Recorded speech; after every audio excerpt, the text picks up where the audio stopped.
Hello and welcome to the final Bergkamp Wonderland of a season that I dare to think that we'd all like to forget. Joining the podcast today to talk all things Arsenal, about the whole season is, first of all, Josh. Hello, Josh. How are you? Hey, Carl. I'm all good, thank you. I think I'm glad the season is over. Let's put it that way. That is the positive spin that we can get from this season, that it has now finally finished. How's things with you? After working 12 hours of signalling trains and dealing with all things London Underground, I now have to come and talk about Arsenal. So I would rather go back to work, put it that way. But, we have to be here and we have to do this. So it is what it is. Also, with us talking all things Arsenal is Femi. How are you, Femi? I am good. The season is over. No more football for me. I'm not even watching the French games like some people. I'm just like, that's it. Football's off. I'm watching WrestleMania on my TV right now. That's it. Yeah, football season's over. It's about almost the same, isn't it? People throwing themselves to the floor in the Premier League, hurricane. But anyway, we'll talk about other things. And the man who has to be here, who is possibly the grumpiest person in the whole entire world, it's Danny, the GFP. I'm not going to ask how you are, Danny, because you're grumpy. So I'm going to say... I've got car news.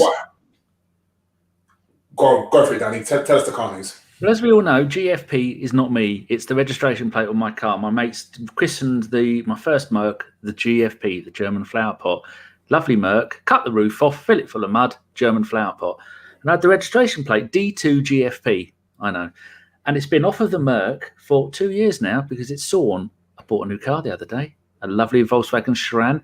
You stuffed me in my chair. You Vaseline me up and you wedged me in the back. Well, that sounds like one of John's dirty weekends, doesn't it? No, that's not right. Yes, my mum said, how much is it? I said, 8.5 grand. She went, here you go, give me 8.5 grand. So I'm transferring the plate. So hopefully Monday afternoon, D2 GFP will be back on the road. Another German flower pot, Carl. How much of that did you care about? Almost none of it. Yeah. However, the fact that you'll be out and about, Danny, the one more next season, I could say, Danny, you going to this Arsenal game? You could say, yes, Carl, I am. And then myself and Femi can meet you again at Arsenal and, take pictures around the ground and hopefully you'll arrange it properly and I'll have me meet you. Say you're one place and you're not there and then we have to walk around the whole ground to try and find you. Not that you should be hard to find, but still, it is what it is. It's a Volkswagen Chiron, a silver one. So if anyone wants an old one, my old 1999 is for sale on eBay, 2.5 grand. Come and buy it. 3 grand for cash. But yes, I'm good, thank you. And I'm not grumpy. Although someone did tweet me the other day and tell me to shut up being grumpy. It might well have been you, Carl. It probably was, to be honest. I did it today as well. Oh, right. Right, let's crack on with this. The first thing we're going to talk about, I guess, is the start of the season. And at the start of the season, it's transfers, I guess. Josh, so this season, we brought in Willian. We brought in Cedric on a permanent basis. We also brought in Gabriel and we brought in Thomas Partey towards the end of the transfer. Josh, of those who we brought in, who would you say has performed the best? What were your expectations when we bought those players? What was you thinking at the start of the season? So I think at the start of the season, I would have said probably out of that list, Partey would have been what we expected, the guy to completely transform our central midfield. Willian to have a completely average season because he's a completely average player, but you could see exactly why we brought in a player in that mould. A player that can play anywhere in that kind of midfield three behind the striker, has got that experience that, we've got a lot of youngsters in the squad with Martinelli, Saka, Smith Rowe at the time as well, Reece Nelson, all there and can get experience from a player that, like him or loathe him, has at least been a part of squads that have done very well in the past. I think he's got Champions League winners medal, played in World Cups.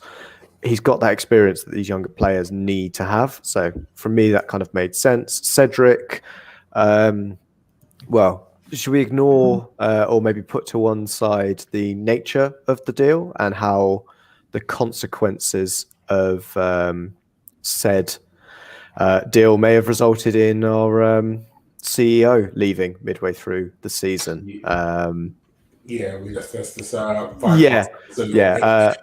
Allegedly, I'll quickly add to that one. Is allegedly the reason. But yeah, again, I thought Cedric, capable backup for us, and what we kind of been missing was, again, another player with great experience for a team that I think last year was the youngest in the league in terms of average age. And yeah, Gabriel, a bit of an unknown for me. I haven't watched a lot of Lille play, especially the season before. So it was just interesting to see another kind of left-footed centre-back come straight in. I mean, the first game of the season, he looked superb. He looked, like a £50 million centre-back for us. And yeah, who was the other one on there? Partey, Gabriel, Runnison as well. We brought in very unknown Runnison. I mean, the reports of our goalkeeping coach being sacked, I think, should purely for the fact that he said Runnison was a goalkeeper, should be reasoning, because I like the kid, but he honestly looks like somebody who was an average midfielder in the third division and thought, well, I'll go in goal. Perhaps I can make a career in a top division, and somehow Arsenal have picked him up. And yeah, he definitely looked like a third choice goalkeeper at the best of times. And at the worst of times, he didn't even look like a goalkeeper. So that's a bit of a dodgy one. But I think it was a situation where we were kind of left short, weren't we? After, I'm sure we're going to go through players that went in that window as well. And one of them being Ben Swolo himself, Emi Martinez. Femi, with hindsight, it's a wonderful thing. Would you have kept Martinez and got rid of Leno, or would you have done what Arsenal did and got and kept Leno? 20 million. Has the 20 million made a massive difference is what I would ask. And I would say no, it hasn't made a difference, because we haven't really, for me personally, what I said is the problem with the Martinez thing is I think he had a year left on his contract, if not maybe 2 years. So for me, I would have tried to persuade him to sign a new contract. And the price, it's quite a dilemma, isn't it? Because was there a market for Leno? That's the first thing we have to ask. Was there, at that particular time, was there a market for Leno? If we had said, okay, this is our number one, Martinez, and we're going to stick with him, yeah, we probably could have got something for Leno, but could we have got 20 million for Leno? So I guess that's the dilemma that they face. But for me, it's quite hard with hindsight, isn't it? I mean, I've seen most of the teams of the season, and Martinez is in a lot of them, to be honest with you. So we can't kind of poo-poo him off and say, oh yeah, he wasn't, he was a third choice for most of his Arsenal career. He's stepped up to be number one, and he's done really well. So it's one of those hard ones where, and I think I'm sure we'll come onto it, but we're probably facing a similar dilemma with a certain midfielder this summer as well coming up. So it's kind of like you're back in that position again with Joe Willett. So I'm sure we'll come onto that, but it's one of those ones where is the money worth it? Is the money worth the performances? I personally don't see it, but that 20 million probably was what paid for Partey at the end of the day, wasn't it? But you could have kept Guendouzi and seen, it's all a much of a muchness, to be honest with you, when you end up in such a mid-table position, isn't it? How much more difference can one player make? So I mean, certainly as we finished higher than Villa did. I know it's kind of saying, of course, we should finish higher than Aston Villa. Yeah, I was about to say they were like near the bottom. Yeah, exactly. But in terms of the 6 points between us, and they beat us, home and away? They did the double over us, and to still have 6 points over them at the end of the season, I think says something to how much of a muchness it would have been. Put Leno in that side. Do you think he keeps the same number of clean sheets? I think probably about the same, because Villa were there to set up. The keepers were very, very similar in terms of how they play. Well, that's the thing with goalkeepers, isn't it? How much difference, unless you're like at the top level of goalkeeping, how much difference are they going to? I mean, what's the famous? Who said the Petr Cech thing? Was it Wenger or someone said he's gonna save us 12 points? Was it? He was going to win us 12 points. It's like, yeah, really? Oh, John Terry. John Terry. Yeah, he was worth 12 points a season, and it turned out it was to the other team. Just put it to his front just knock it to the front post, and it takes him about 4 days to get down there. But you have to look at it from comparing goalkeepers. I think the thing that Martinez has over Leno is Martinez has a touch of the Jens Lehmanns about him. I don't mean he goes for a wee during the game. I mean, he's very shouty. He's good in the air. Whereas I did notice in the last part of the season that Leno, rather than just punching the ball away, sometimes he would catch it. And I thought that's always a good step for a goalkeeper. Or recently, he blocked it and then dived down and caught it. So he is improving his game.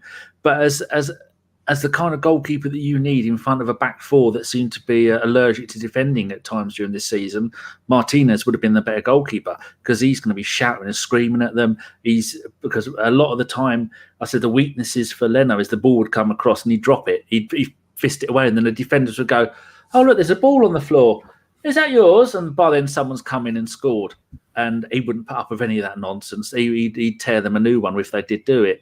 But different things from different goalkeepers. Like Seaman wasn't much of a shouter, but he's the best goalkeeper we've had in Premier League history.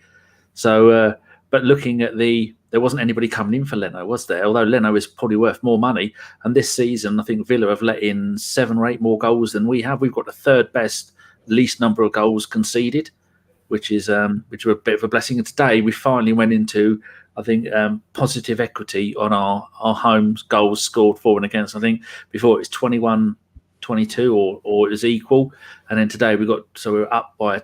Did we win 2-0 today? Or was it 3? It was 2, wasn't it? Yeah, 2. I missed the first half because someone didn't wake me up.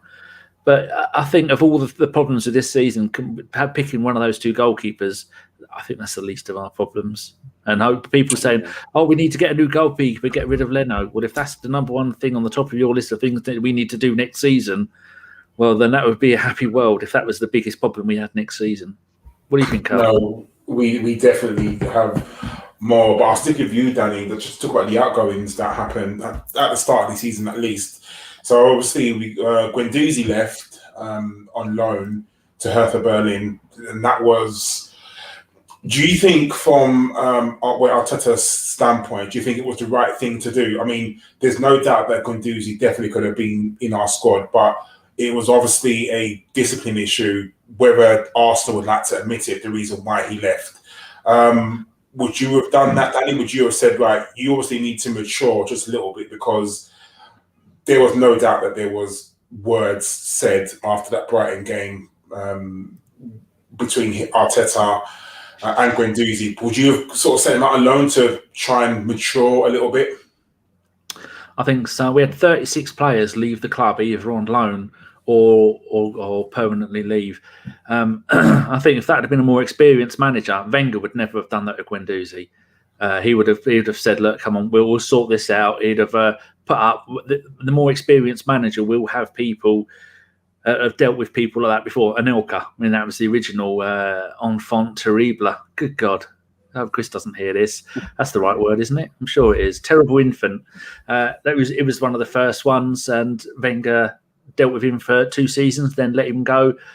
You look at Arteta, and that's one of the many things that he needs to improve on as a manager, is dealing with people that either think they're some kind of God's gift to footballing and permed hair, or think they don't have to listen to the manager. But it's been reported that there was a definite click at Arsenal, Kolasinac, Mustafi, Ozil, and that Guendouzi was easily led. We've heard that, and so I think that's a lot to do with it. I think he could come back next season and he might have learned his lesson. But, I mean, Chris does tend, we all hate to say it, but Chris does tend to know what he's on about. And if Chris says this bloke is too much of a talent not to give him another chance, then I tend to agree with Chris. But I don't like Guendouzi. I don't like the cut of his jib.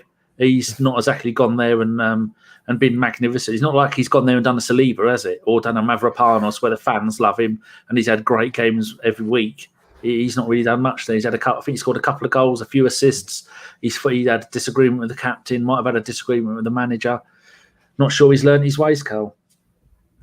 I mean, Josh, with you, if Guendouzi came back and his attitude hadn't changed and he was exactly the same as before he left, reportedly, I guess, what would you do with Guendouzi? Would you cut your losses and sell him, or would you send him out on loan again? Because really and truly, if a player and the manager doesn't get on and you're not like the star of the club, there's only going to be one winner, isn't there? Like the club are going to sell him if Arteta says, look, I can't work with him, he is disrespectful and things like that. So I guess if you was a manager, what would you do? Yeah, I think I'd probably stick with what Arteta's going to do as well. The difficult thing is Guendouzi's contract. If he had like 3 years or so or plus left on his deal, if Emery had given him a new deal when he was playing week in, week out for us, and he signs a new 5-year contract, Arteta's come in and he's still got that kind of, we've got that time to kind of go, yeah, let's give him another year, give him another chance, send him out on another loan. But I think right now, from everything we've seen, we need to reinforce this midfield. We know that. Has he matured enough? I know since he left the club, he's got married, he's had a kid. That tends to be the two things that calms a player down in terms of their kind of off-field antics and just general aggression on the field. But it's difficult. I think if he comes back into this midfield, you see him over pre-season. But if an offer comes in for him, I'm snatching someone's hand off for it, because I think it could be just as equally as you say, it could be like another Adrian Rabiot, another player who's got a similar kind of discipline issue. It could quite easily be a Ravel Morrison and £20 million in the pocket from him. We could take that and just run.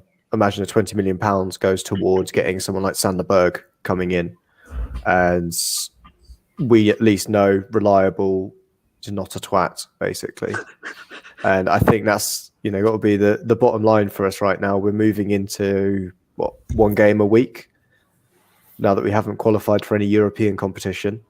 So we're going to have the problem with the Africa Cup of Nations with Partey and Elneny going to that.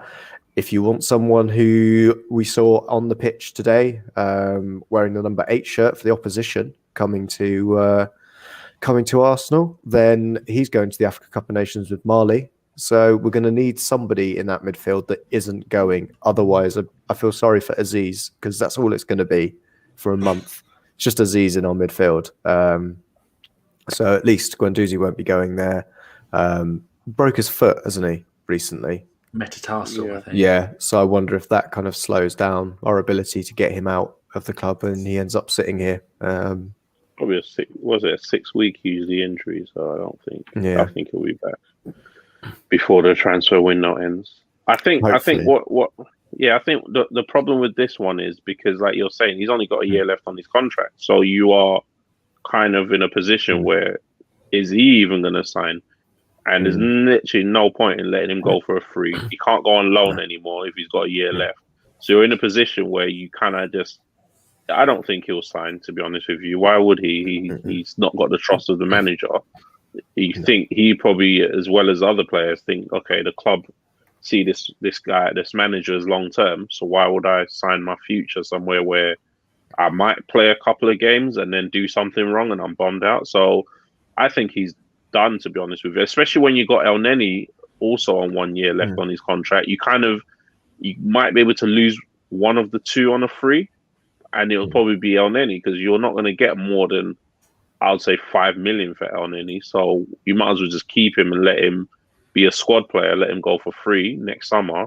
That means you have to sell Guendouzi, unfortunately. I don't know how his contract was so short in the beginning. I mean, usually we give minimum 5-year contracts for new signings. So for him to have a 4-year contract is quite a weird one, to be honest. It does transfer market says it expires the end of June next year.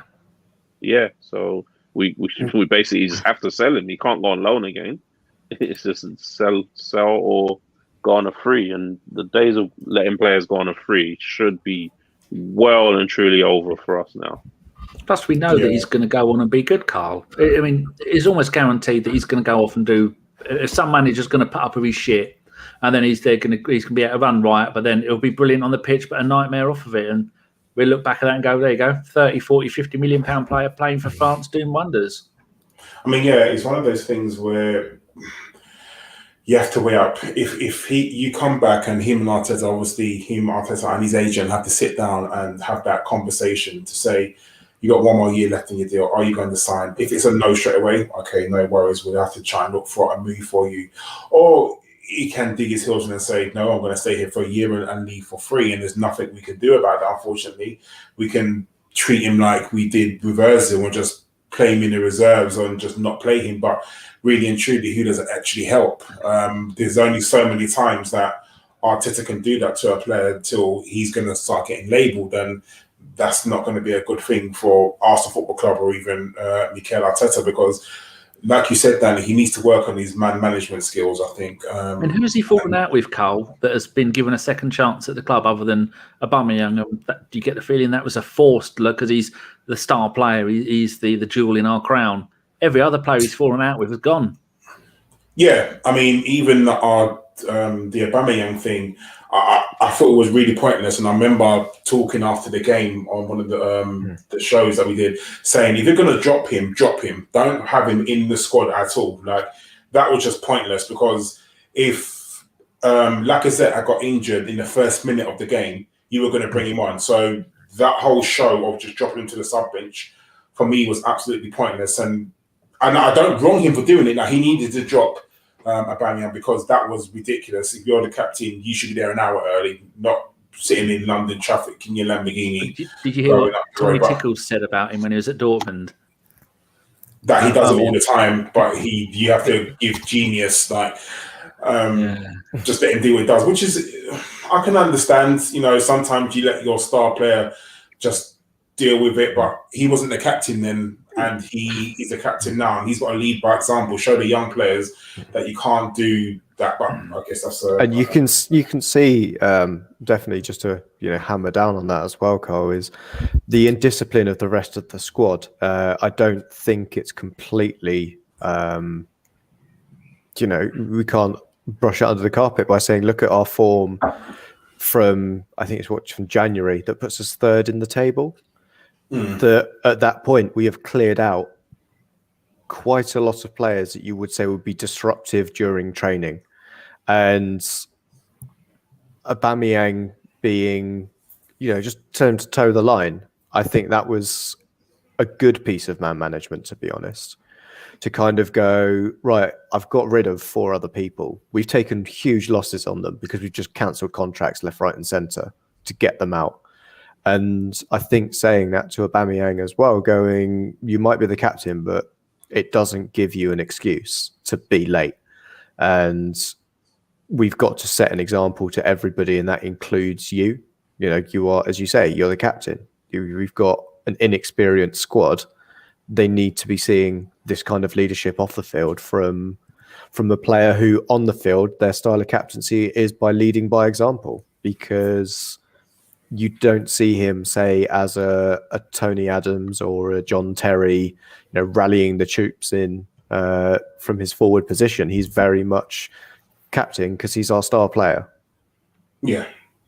But that's an Arsenal thing, isn't it? Like, they always give the star player the captaincy. I mean, Femi, next year, would you, taking away the captaincy from Aubameyang, if you was to, I mean, it would cause rifts, I get that.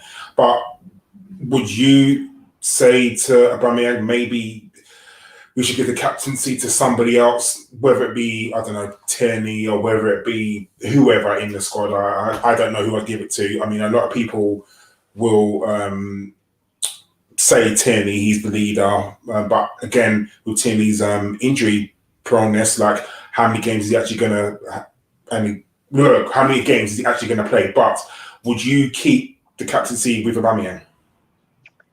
Yes. Unfortunately, I would. And the reason why I would is because I cannot think of another instance where, apart from Xhaka, I don't know what that, but that was a weird one, wasn't it? Where a captain has lost the armband and still been onside. Even this small thing, well, not small, but this lateness thing, he just hasn't looked the same player since all of that happened. I can't imagine being. So I think what is likely to happen is something probably towards what Emery did, and I think it's something that Pep does as well. It's kind of a Spanish thing, isn't it? The 5 captains thing. So I think what will happen more likely is if you've got, who's our 5 captains? I don't know. It's Hector, Lacazette, Aubameyang. I don't know who the other 2 are. Rob Holding. Rob Holding. Is he Holding's fit? captain. Okay, so then there you go. So if you get quite a few of them leaving, a few of the senior players. So if I don't know what the situation with Lacazette, but if Lacazette leaves, if Bellerin leaves, Luiz, who else? I don't know who else is captain material. Then you have a chance. Yeah, then you have a chance to rebuild that sort of captaincy group. Then that's a nice subtle way of kind of taking it off Oba a little bit, as in when you start putting the types of Tierneys in that group, the types of, I don't know who else we've got, maybe a signing or someone that can just step into that group, and then those types of players like a Tierney will be playing. We've only got 38 games now next season. He'll be playing majority of the games, so you can stick a Tierney in your captaincy group, and he'll be on the pitch most of the time. Put him as second captain or third captain. He'll have the armband the majority of the time when Oba's got a rest. And that's how I'll do that, and then just gradually phase him out of the captaincy rather than just taking it. The last person I remember the captaincy being taken off was William Gallas by Arsene Wenger. And he was off within a couple of months, to be honest with you. Yeah, there was reasons. Just looking at Wikipedia, Carl. Captain 1, Aubameyang. Vice captain, Bellerin. Third captain, Lacazette. 4th, Xhaka. 5th, Bob Holding. There you go. Of those, the only person who was guaranteed to be there next season is probably Rob Holding.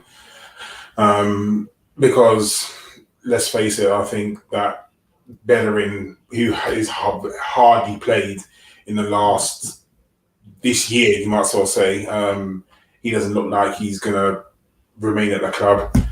Definitely not. He's going to go. Lacazette is, again, he's got 1 more year left in his contract, and if he doesn't sign, are we looking to cash on him this season, towards the end of the season, or this season, sorry? We're not going to let him go for free. We can't. Even if we get 15 million for him, 10 million for him, we have to get some sort of monetary value. We can't keep letting these players go for free. And I think because these players have got 1 year left in his contracts, clubs are broke all around. They've had no fans in the stadium, so every club really and truly is not flushed with money unless you're backed by an oil tycoon or a whole country or a whole state. Those are the only people who have got money, and let's be honest, there's not many people. If your club is backed by an oil tycoon or a country or a state, you're not going to look at Lacazette, are you? Let's be really honest. So the market for him is probably small. As it goes back to France, the French teams haven't got any money. Let's go back to Spain. Spanish teams haven't got any money. So, I think for us to get any money for him, you're looking at a very, very, very small select clubs, and the fee is going to be minimal, unfortunately. And it's a shame because there are a few players that, which, as much as I think that we need to improve on the squad, our owners are not known to back us. They're not known to just put their hands in the pocket and just give us loads and loads of money. At the same time, we're going to have to make up for sales of players, which I guess we'll get onto later. I just want to start talking about results. So, start of the season, first games, we had Fulham, who we beat 3-0. We had West Ham, who we beat 2-1 in the league. And then we lost to Liverpool 3-1. So that was September. Then we went on to October, and we had Sheffield United, who we beat 2-1.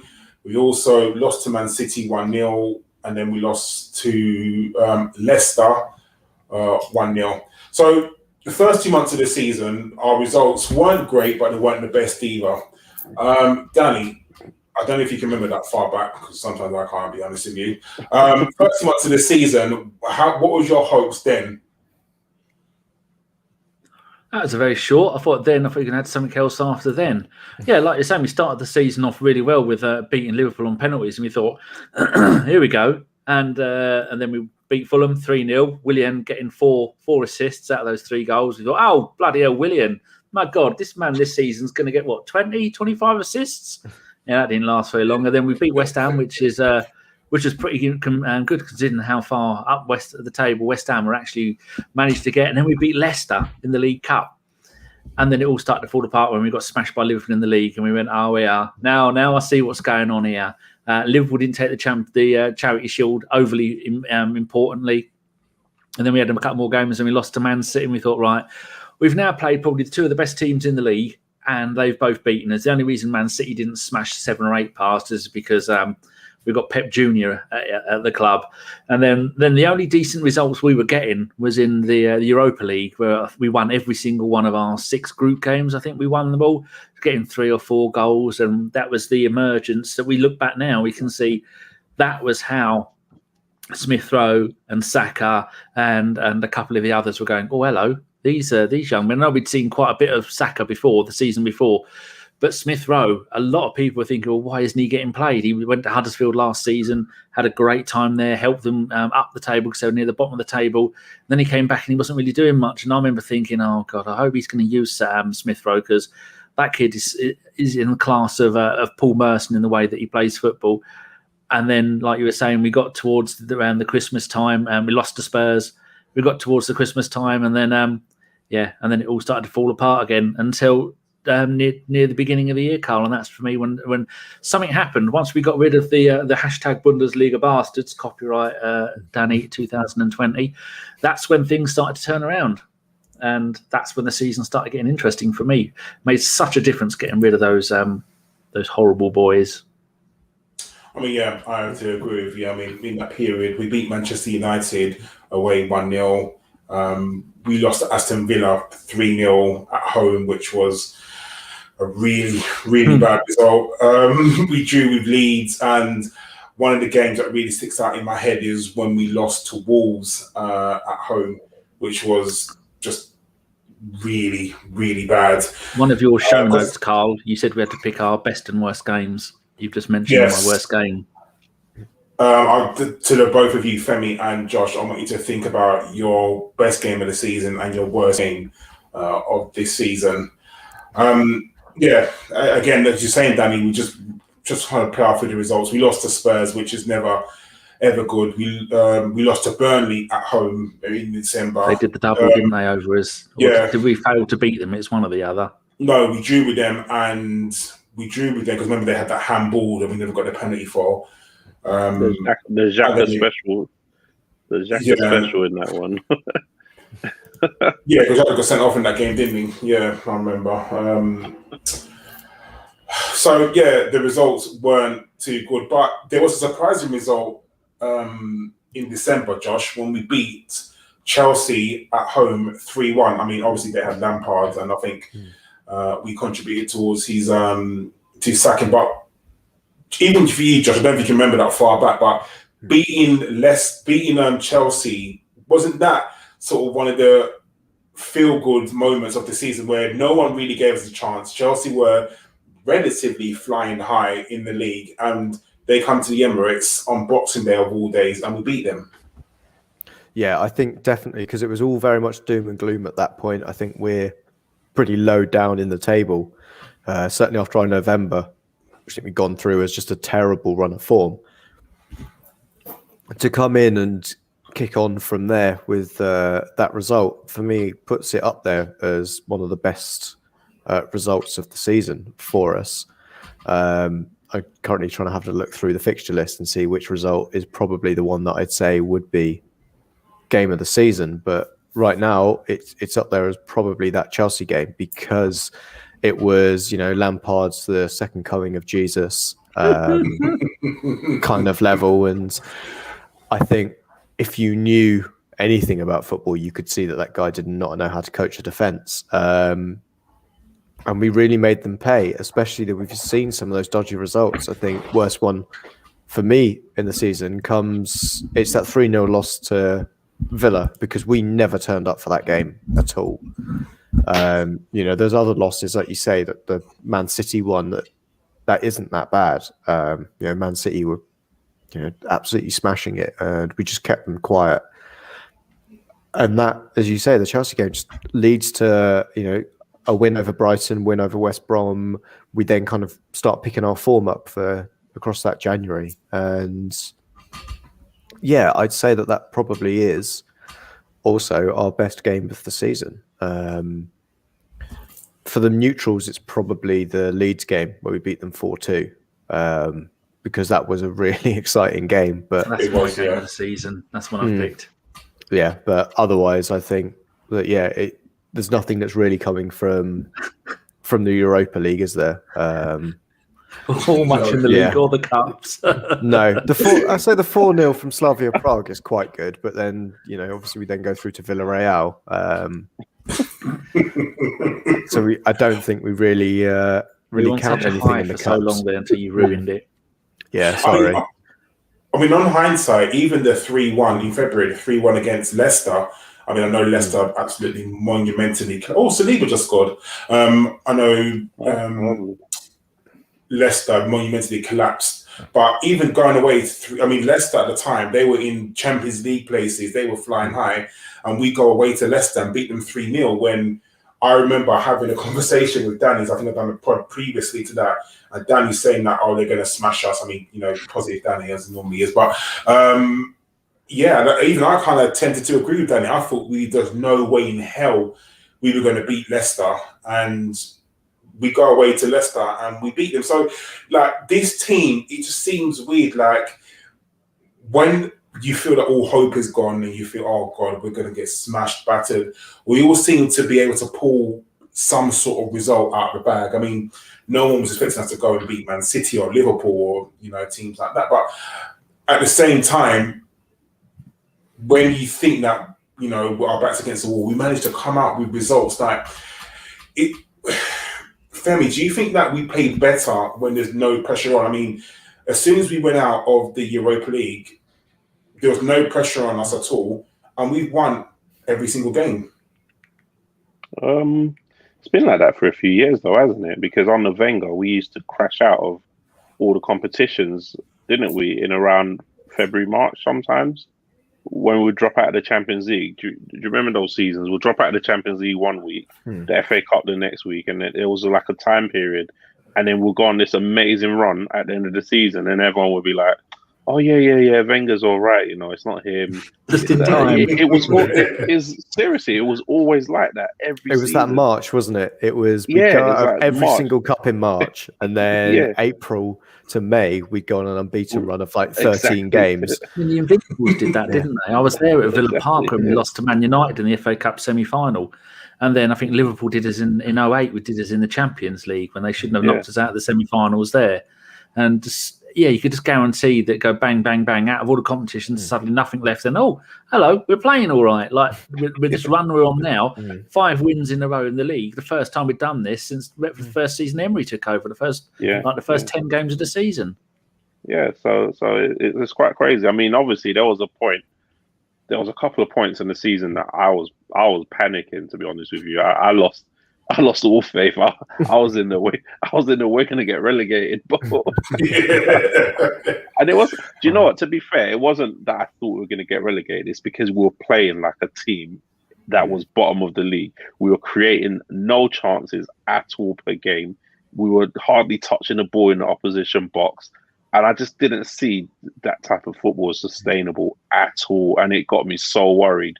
So for us to kind of pick it up and go on a run from Boxing Day, where, to be honest, I think barring a few refereeing calls here and there, we could have even gone on a better run, to be honest with you. And, barring losing our heads in a few games, like the Burnley one where Xhaka, kicked the ball against someone and the ball went straight in the back of the net, massive individual errors. We could have we could have actually done something in this second half of the season if it wasn't for stuff like that.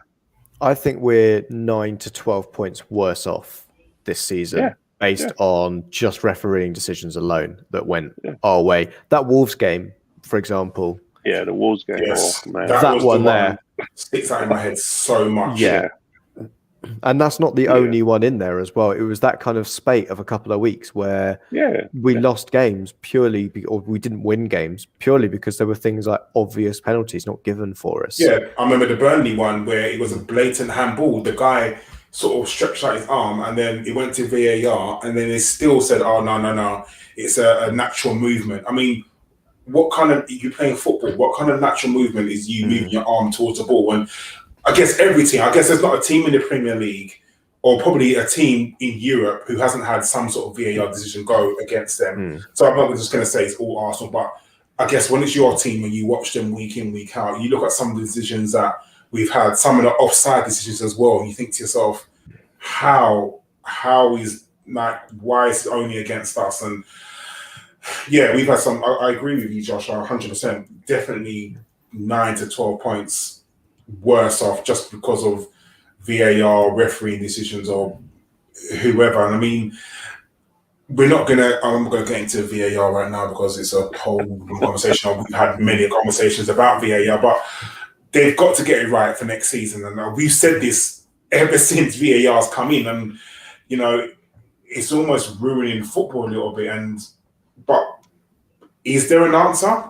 If there is one, like, what is the answer if there is one? Yeah, get competent people to run it.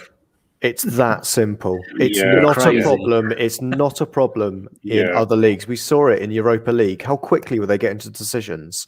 And you would say 99% of the time in games we were watching, they're getting that decision right and they're dealing with it quickly and succinctly. And then, just get competent people. It's not that difficult. With the best league in the world, quote unquote. I have to agree there, because what we're doing actually right now is we're getting incompetent referees to referee the game and to referee the VAR. So basically, you're getting two incompetent decisions back to back, and then they back each other up to say, "Oh yeah, you were wrong, but you don't have to look at it. We'll let them whatever." I don't even know what they say to each other on that microphone. I mean, just this afternoon we didn't have that many, or I can't think of any dodgy refereeing decisions that we had necessarily. Ball, wasn't it? No, I mean from our game against Brighton. Oh, okay. But John Moss, how is he still a professional referee? The guy doesn't leave a centre circle. Doesn't leave a centre circle. Oh, bad today. Oh. He's so unfit. Like, literally, when he blew the whistle, you can almost see the relief on his face and he had to run anymore. He uses it just to catch a breath, doesn't he? The first half, he didn't add any. It was 45 minutes on the dot. He blew up. He was like, "Yeah, I'm done. That's it." I've heard they got hot dogs back at the Emirates. Run up there. They need an independent group to assess the VAR.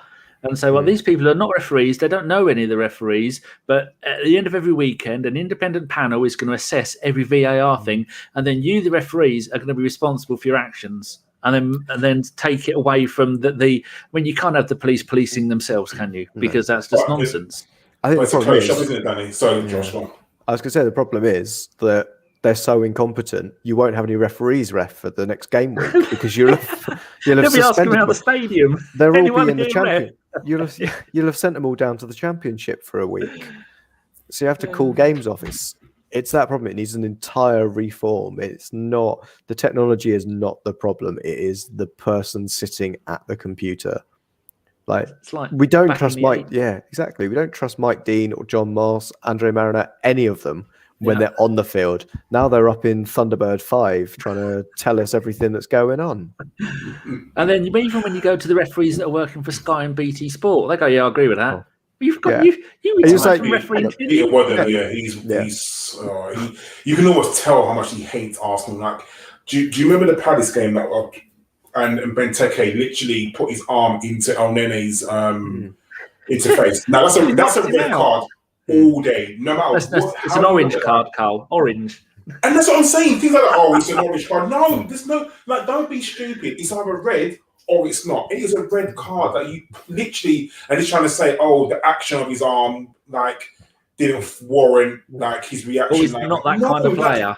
That is the most annoying thing ever. But no, he literally, it was a violent act. He pushed his arm into his face, but somehow it's not a red card. Like, for me, that's things like that frustrate me, because just be honest, like, as much as I want to see the world through Arsenal rose-tinted glasses, had that been Granit Xhaka, I would have been like, Granit Xhaka, you're a fucking idiot. You should have been sent off there. Because sometimes you could just got to be honest with your team. And like I said, I guess every team in the league can have a look at a result or an action against their team to think, how is that player not been sent off? How is that not a penalty? How is that not a free kick? How is that goal being given? But I don't know, like, I would love to see a table of VAR results for and against teams, just to see where we would be.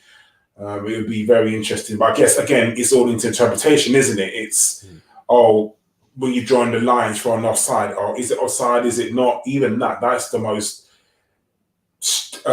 tempestuous thing as well, because you look at the lines, and in one frame they're onside, and in another frame they're offside, and it's like, well, what frame are you taking for it to you to decide whether it's onside or offside? It's and wobbly lines that look like they were done on an Etch-a-Sketch. Yeah, VAR's been a disappointment this season, and not like Josh said, not the technology. VAR, there was one of the guys who he's not even an experienced referee, is he? And he did like 2 games in one day, and he messed up in 2 games in one day. It's like, what's going on here? They're never going to get rid of it, though, are they? No, and they should keep it. They should keep it. But the problem, as I say, it works.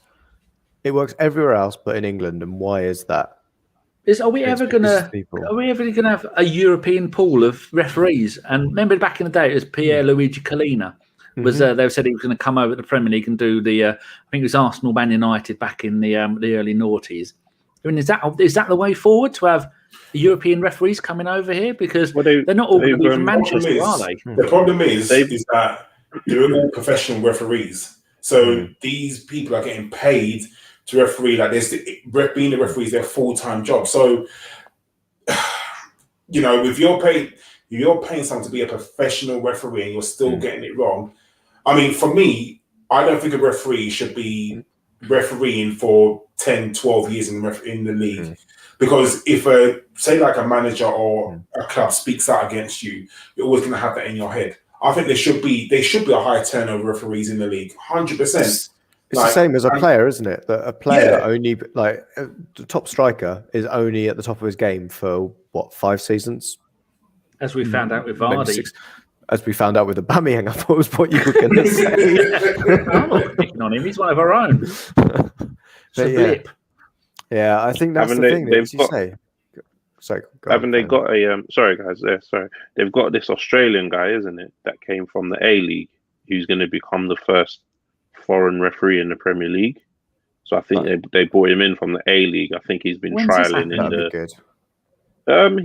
I think he's been trialing in the EFL already. So he's impressed apparently. So he's going to be the first foreign ref to join the Premier League next season. So I think he's the one that remember that video that was going around where he was the one that was explaining the VAR. I don't really remember that. He was talking through the VAR and you could hear the audio of the VAR. It's that guy, I think. Yeah, they mic'd up a load of A-League refs. And you could see them on BT Sport when they had it. It was really interesting. It was the kind of what you expected to see. What any normal ref would do. Well, what a competent person would do. We can't be having it. I'm from Manchester. I grew up a mile outside from Old Trafford, but I definitely support Altrincham. Fuck off. Do you support Altrincham? I didn't know that in the old days you had a team of referees and they could all linesmen and they could all ref. I was saying, why isn't Sian Massey referee the game? She's not allowed to. She's a lines person. I mean, what is that nonsense? How can you have it dedicated? We're a dedicated person for that. We need more women doing it because women tend to be more balanced, usually. Or like Michael Oliver. At least he's out there. He says he's a Newcastle fan, so he can't do Newcastle games. Yeah. Like, yeah, okay, I believe you. And so you just want something like Anthony Taylor to go, yeah, I am a Man United fan. But you're not going to get the FA Cup final if you say shit like that. You've got Barney fan. We all know that. Yeah, exactly. Yeah, it's ridiculous. And I guess this time next season we'll be sitting here discussing the same old things about VAR results of why Harry Kane did it stuff. We're back in the Champions League. That's what we'll be saying this time next season, Carl. You've got to believe. Yeah. I mean, speaking about that, we can talk about Europe now. Danny, our European sort of escapade ended when our former manager dumped us out of the cup. I'm not going to go over the group game results because it was just silly. We could have played the kids and still won 6 out of 6. First time we've done that though in the Europa League. That was one thing though, because we normally threw the last game. Emery put the kids out, or Wenger did, and we lost at least one. But yeah, first 100% record we got. Can I say one of my biggest disappointments was in the group stage for me, just before you move on to the knockout rounds, is the fact that Mustafi played 6 games in the group stage actually still annoys me to this day, because I think what an absolute waste of time, a waste of game time for someone else who I'm not even going to mention the name I'm thinking about, but you played Mustafi for 6 games. He didn't play. I think he came on as a sub in one league game when someone was injured or something like that. And then you dumped him out of the club on a free transfer in January. I think those types of mistakes are things, when you're talking about a manager learning, you cannot make those types of decisions ever again. You have to prioritize. They knew they were getting rid of him, so why play him when others could have the experience? He hadn't signed the contract. He was leaving at the end of the season. He said he was going to go, didn't he? Yeah. So you knew he wasn't signing the contract. He's made it clear. You kind of have intentions to sell him in January. So what are you getting him fit for someone else? What was the point of that? You just literally threw away 6 games. So that was one of my disappointments of the group stage. Especially when we had Saliba, he didn't. I didn't want to say the name. But... Yeah, no, I know, but then we've got to. I guess he didn't even register Saliba to play. That's because he couldn't. He couldn't be registered. We had a problem with homegrown players that Saliba couldn't be registered. But that's why. Like Femi said, he could have registered Saliba in place of Mustafi. Oh, for sure. If you knew he was going, you would have had your intentions on him going. I think at that point with Mustafi, to be honest, I remember at the beginning of the season, I thought he was playing for a new contract because he was one of our best defenders towards the end of the season. It looked like things had changed under Arteta, that he was going to be the guy. Bob Holding wasn't on the scene at that point, was it? Chambers were injured. Yeah, him and Chambers were injured. We had Mustafi there. And it was a toss-up, I thought, between him and Holding, who was going to get the new contract. Because one of them was going to come in and play superbly well. And it turned out it was Holding. And I don't think many of us towards the end of last season would have said that. I certainly was positive on Mustafi and thought there is a chance for him in this team. Especially his option, again, is availability to play right back, very similar to Chambers. So I could see the logic of having Mustafi there. Obviously, it turned out he was a massive prick and he was trying to get Arteta out. And the rest is history. Released by Schalke as well at the end of the season. So yeah, they've gone down. They were finishing top 6 regularly in the Bundesliga previously. And then they signed Mustafi. And Kolasinac. Oh gosh! I mean, we had Olympia, we had Benfica in our first knockout, and we beat them. We drew 1-1 away, didn't we? And then we beat them 3-2 at home. Which one was the game where Dani Ceballos decided he didn't fancy Arsenal in Europa League any longer? Oh, he did it twice, didn't he? He did it in Benfica, and he did it in the next round as well. Yeah, the lovely pass back header thing. Yeah, lovely. I think that's when we realised. Yeah, you need to go back. He wasn't for us. Yours at that point, he was perfect for Arsenal, but also not perfect for Arsenal at the same time. He had all the traits to be a pointless midfielder for us, and we were like, yeah, I think it's time to go now. And I think he decided that as well.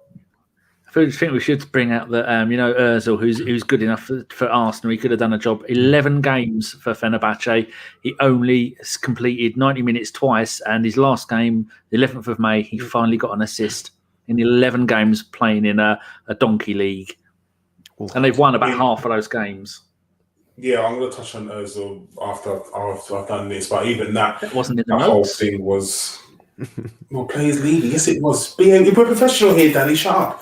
Anyway, we then played Olympiacos, who have been our nemesis for the past 3 years. It was almost inevitable we was going to draw them, wasn't it? And I guess everyone, because they dumped us out last year, everyone was thinking, shit, they're gonna dump us out again. We beat them 3-1 away, and then we lost 1-0 at home, which wasn't the best.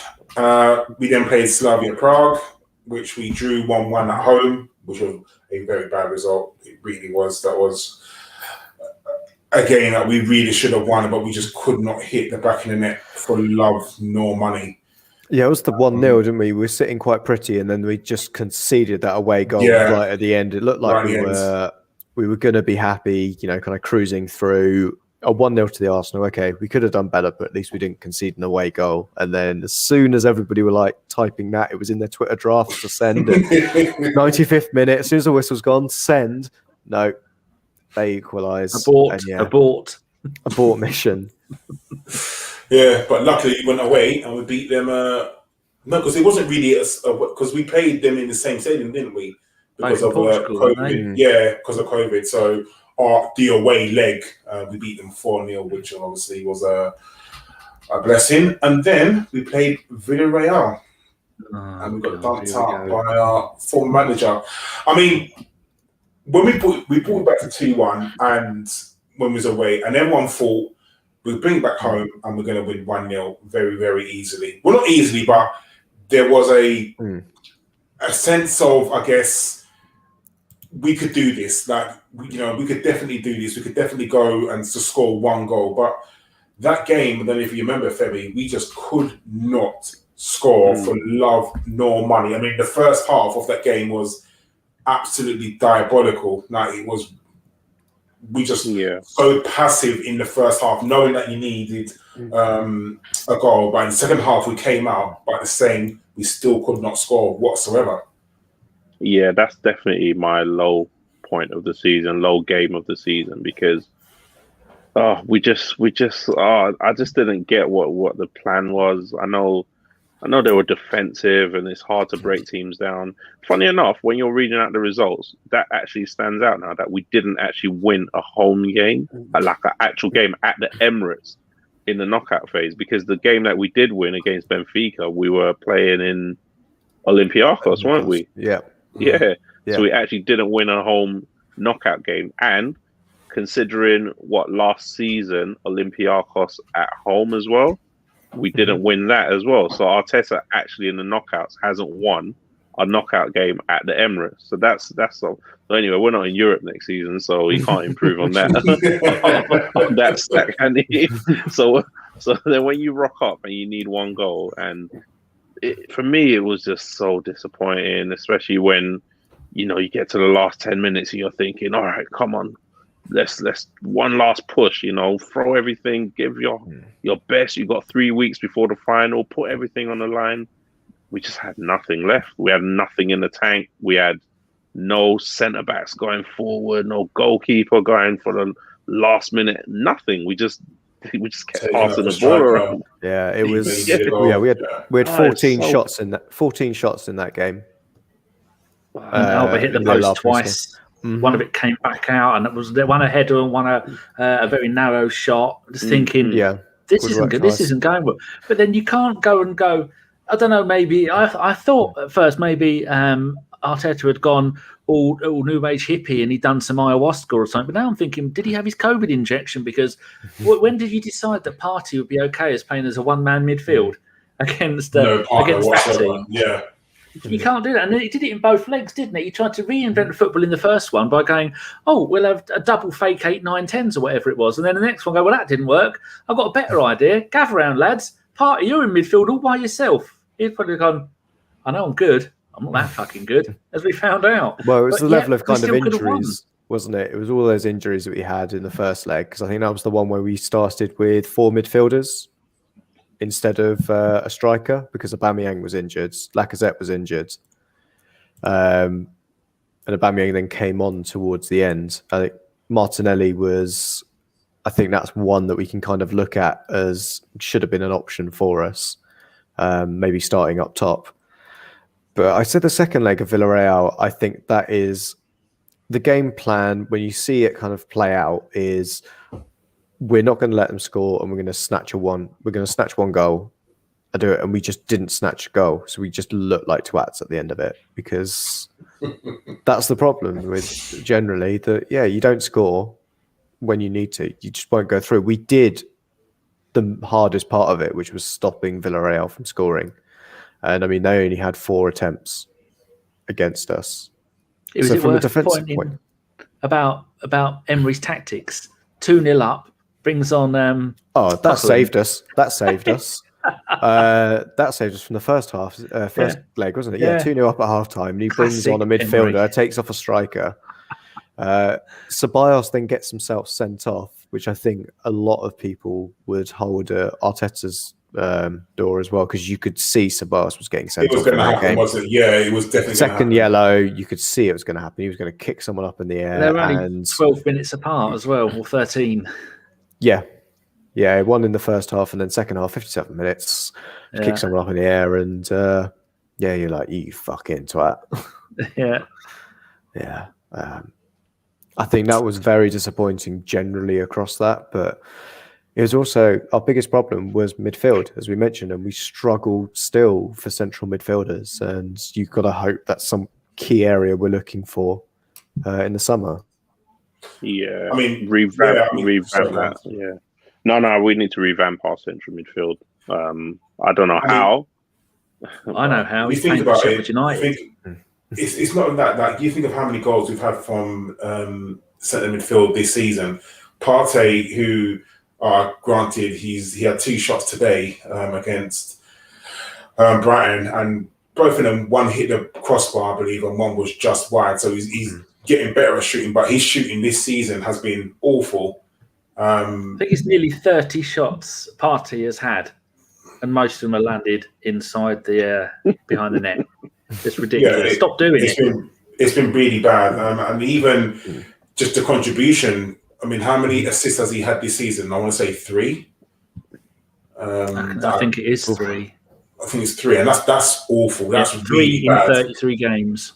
That's unacceptable for a midfielder at Arsenal. Unacceptable. And he hasn't got a settled midfield partner though, has he, Carl? He's got to be a huge. Ceballos one week, El Neni the next, and then you think. But he has played the majority of games with Xhaka, hasn't he? So you're never getting goals from them. No, you're not. But to say he hasn't got a midfield partner is kind of a disservice, because majority of the 33 games he said he's played, I would say over half of them has been with Granit Xhaka. Yeah, especially the early. Yeah, about 3/4 of the early ones. Only recently it's been El Neni.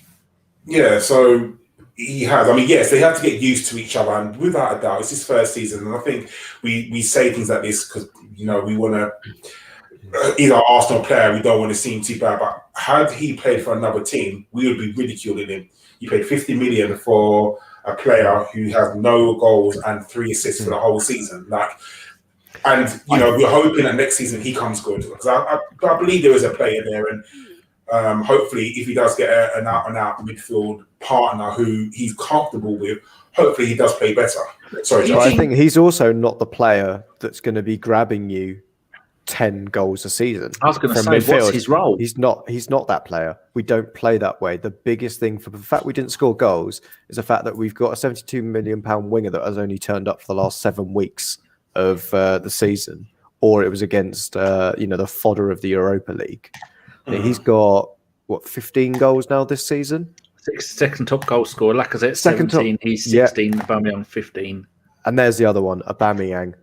top goal scorer last season, getting 30 plus goals easily, is on 15 goals for the entire season. That's the problem. Our midfield not scoring, yeah, it's partly an issue.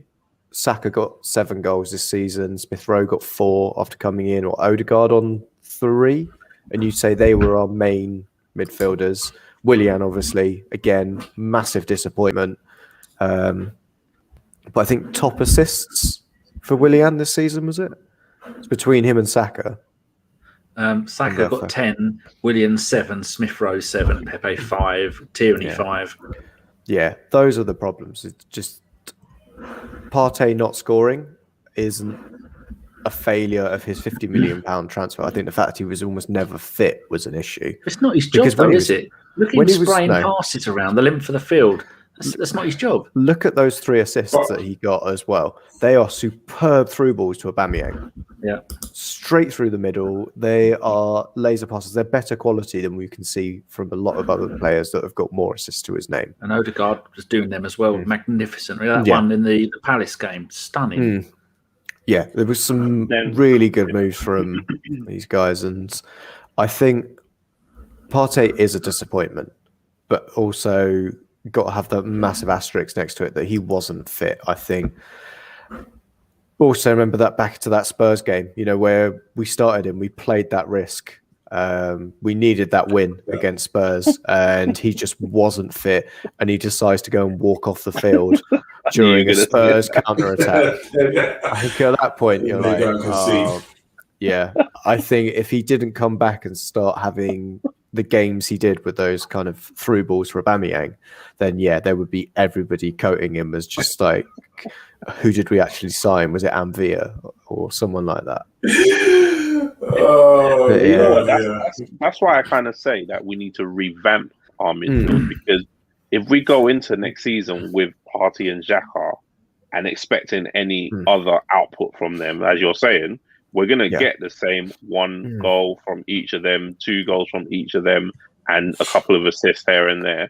That's what we're going to get, to be honest with you. And unless we find a way to, like I was saying, I said to someone today, everyone's telling me that, Joe Willock can't play for Arsenal because it's this and it's that. And I was like, but you sent him on loan. It's up to you to watch the scouting videos of him and say, what has made it work for him there that we have not been able to unlock? What is it? Is it that they're playing a 4-3-3? Is it that they're playing him in this position? What is it that can make you unlock that potential? Because if Aaron Ramsey was doing what Joe Cole was doing at the same age, we would be raving about him, not talking about selling him. We wouldn't be talking about selling him, but we're talking about selling, a player that is, pumping in goals from midfield and then keeping players that have no output whatsoever from midfield. He's the youngest player in the Premier League to score 7 games in a row. So that loan has worked out superbly, and I think there's 2 ways to look at loans. You want them always to work out well for either a positive reason if you're going to keep that player, or because you fatten them up and you can sell them. One's Mavropanos, and the other one I think is Joe Willock. We keep. We're getting rid of Mavropanos. I'd probably say the same for Maitland-Niles as well. That he's not the requisite quality for us. But isn't he Joe Willock's got right back? He doesn't want to play right back, so go fuck himself. Basically, if he doesn't want to play right back, League on. The game of the season's over. There we go. They win the coveted Golden Combine Harvester, I believe, is what their trophy is. It's a win for football. Yeah, so win for football, and Barrett Yilmaz, congratulations. But if we could persuade Ainsley to stay at Arsenal, would you want him to stay? No, I wouldn't. I think it's not his attitude. I like him. He doesn't want to play. He doesn't want to play the role of reserve right back. Yeah, but does he want to play in the Championship or play for Arsenal? Well, if he wants to play in midfield, he's not going to play in midfield for Arsenal. Let's put it that way. He can go and be Oxlade-Chamberlain, and he can say he won the league while sitting on the bench. He can have the same kind of career highlight. Oh, and a Champions League as well. He is the Jimmy Traore of that Liverpool squad. It's not for me. Sorry, Carl. Go for it. No, I was going to say the problem is Ainsley Maitland-Niles. I hate saying this. He believes in his ability, and he wants to be this box-to-box midfielder. And granted, I watched a few games that he played for West Brom, and he wasn't half bad, but maybe that's his level. That's playing Sam Allardyce football. Sam Allardyce is not known to play football. You know, as much as he got mad at Mikel Antonio for saying he's into the channels, which that's what he did that game, like literally, and he got mad for saying that.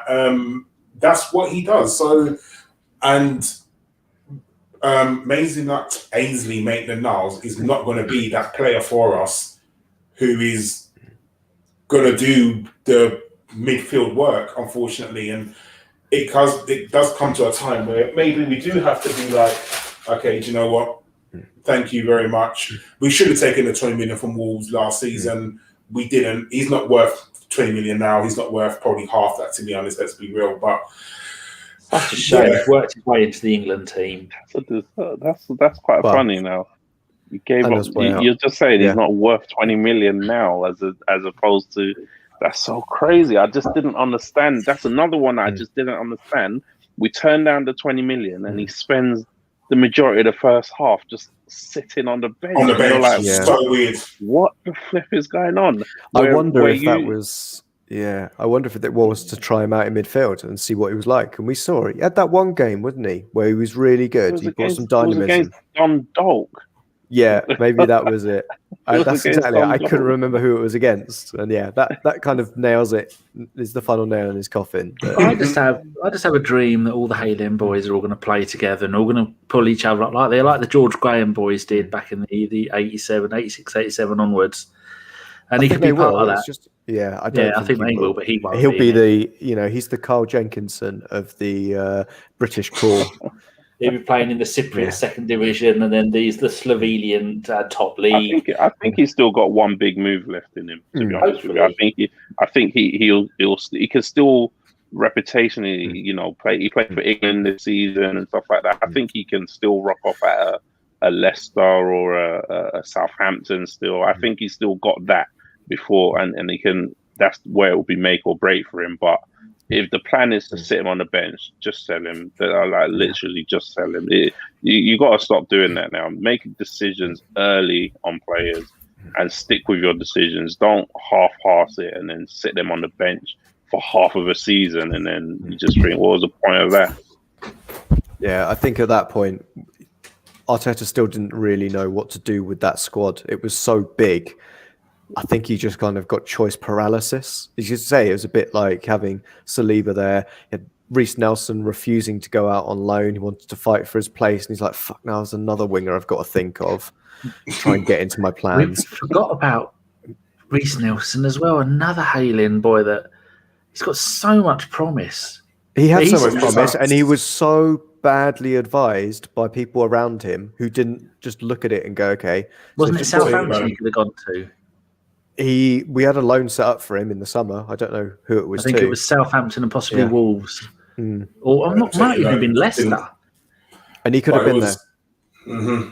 Could have gone. He must be looking at Willock now, thinking, "Damn, this is what I could have done." I mean, I know it sounds silly to say this, but if you're looking on in the Euros, if you're looking on form, you've got to take Willock, right? He's not going to Euros. We know this, but if you're just looking at players, if you're looking at players on form, Willock has got to go. You would pick him, but unfortunately, you wouldn't because 7 goals in 7 games. Willock basically, so good. Willock basically has done what Jesse Lingard did to get himself back in the squad. He's basically done the same thing. So this is why if you take Lingard, you have to take Willock as well. Which Willock is probably no illusion. He's not going to the Euros, but I mean, there's all these players that again we have to think about. I mean, just quickly, yes or no, I'll go around. Would you have Willock in the squad for next season, Danny? Yes. Josh? Absolutely, yes. I could go in a bit more how I'd see him playing as well. We just got rid of Odegaard. You could either slot him straight back in because Odegaard might not come back, or you do like we saw with Saka.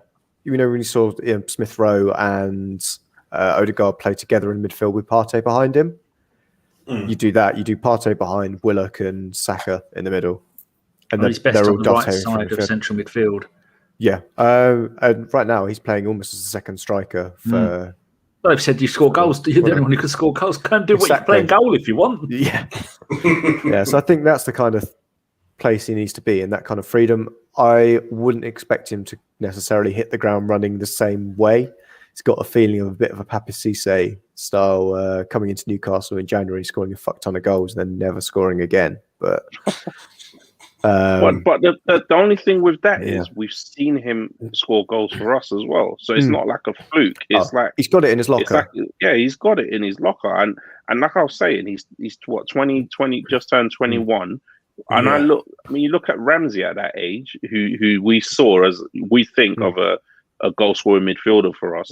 Ramsey had one season where he was started the season and he was absolutely just everything that touched his feet went in, and then he got it, and then he got injured. Yeah, Fabregas had a season like that as well, and they tended to have those seasons at age 24, 25-ish. I want to say he's having this type of season at age 20, 21. So, and Wenger always used to say the last thing that a midfielder adds is goals to their game. So if he's got that natural ability already, if he's managed correctly, he can have a career like Ramsey did without the injuries as well. He's not injury prone as well, so he's got a lot more filling out to do as well. So he could be a really surprisingly good player. But remember that goal. Go for it. I'm saying if he's got his mates around him, then like these alien mates can only be even better for all of them. All working together. They all know what they're going to do. They're all friends. So remember that goal he scored against Liverpool as well? I think that was a mental League Cup where it was like 5-4 and he just scored a screamer from like 30 yards out because they had a 12-year-old in goal. Wasn't it? Yeah. It was 5-5, because we lost on penalties. Yeah. He's got 11 goals in 77 games for Arsenal. Doesn't matter the competition. How many midfielders in Arsenal history haven't managed to get 11 goals? Quite a lot. Probably Xhaka. El Neni. Not for the want of trying. Hey, Partey. But yeah, that no, Carl went a very long time. Sorry about that. Sorry. It's like having Chris Carpenter here. Like, it was just weird. But yeah, I mean, we're kind of pressed for time, so let's push on a little bit. I kind of want to talk about as well the players' forms. I mean, Femi, you kind of mentioned it earlier, the drop-off from Aubameyang. It's just been really...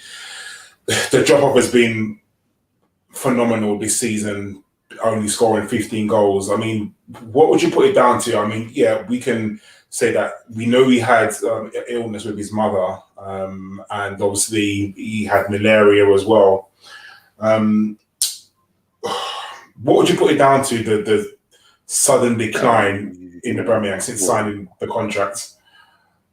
Well, I'm not going to go on the off the pitch stuff. I'll leave I can only go by what I see. I don't know what happens in training off the pitch, apart from what they tell us. But from me, so he started the season on the left, and he literally was having no touches in the box in some games. He was just not touching the ball, like literally. Then he moves up front, and it kind of goes well. He's got a couple of creative players behind him. We're trying a new system, and it kind of goes well. But he's still very, very low touch. But at that point, he's in the box more. He's getting more chances, scoring goals, tucking them away. Fantastic. But I think today was when I was actually more worried than ever, because there was a couple of chances today that was pure Aubameyang, straight through on goal on the left-hand channel. You're thinking, just cut in and he just, there was one that he slashed absolutely wide. There was one that he tried to come back and the defender caught him up. And I was like, okay, I'm a little bit worried now. This is more than just form. This could be his powers actually waning. This is a player that rarely missed a game for many, many years. He's consistently played football non-stop. For every team that he's played for, he never misses a game. Week out, I think, was his longest injury before this season. So you're getting to that point where it's like, big contract again. What can he offer? What are we doing? Is he happy? That's another thing. Is he, the amount of touches of the ball that he gets, is he happy with that? And you just think all these things just mixed into one, and it's just been a disastrous season. You know, he's got no competition in the summer, so hopefully this is a chance for him to rest. Like, get him a rest. Get these guys that are not in tournaments, get them rested, and let's just move on. To be honest with you, let's. I don't know if he's. I think there's African World Cup qualifiers. I think so. He might be going back to Gabon again. So this is another thing to watch out for in the next couple of weeks and to do those qualifiers. Well. And obviously January, yeah. So we're definitely going to have to sort out something in the striker department, because I don't know what's going to happen with Lacazette. But let's say Lacazette leaves, and I know people have, you know, big hopes for Martinelli up front, but if Aubameyang goes, you cannot be left with Martinelli and Bellerin as your only two strikers going into January. It's impossible, to be honest with you. But we'll see where he's at next season. You know, he's still going to be the senior striker. His time on the left should definitely be done now, because I think there was a game, I don't remember, was it the Liverpool game? I can't remember what game it was that he played on the left, and it was just like, no, this is not going to ever work again. It's not going to work. So. Yeah. Oh, Carl's gone a bit wonky.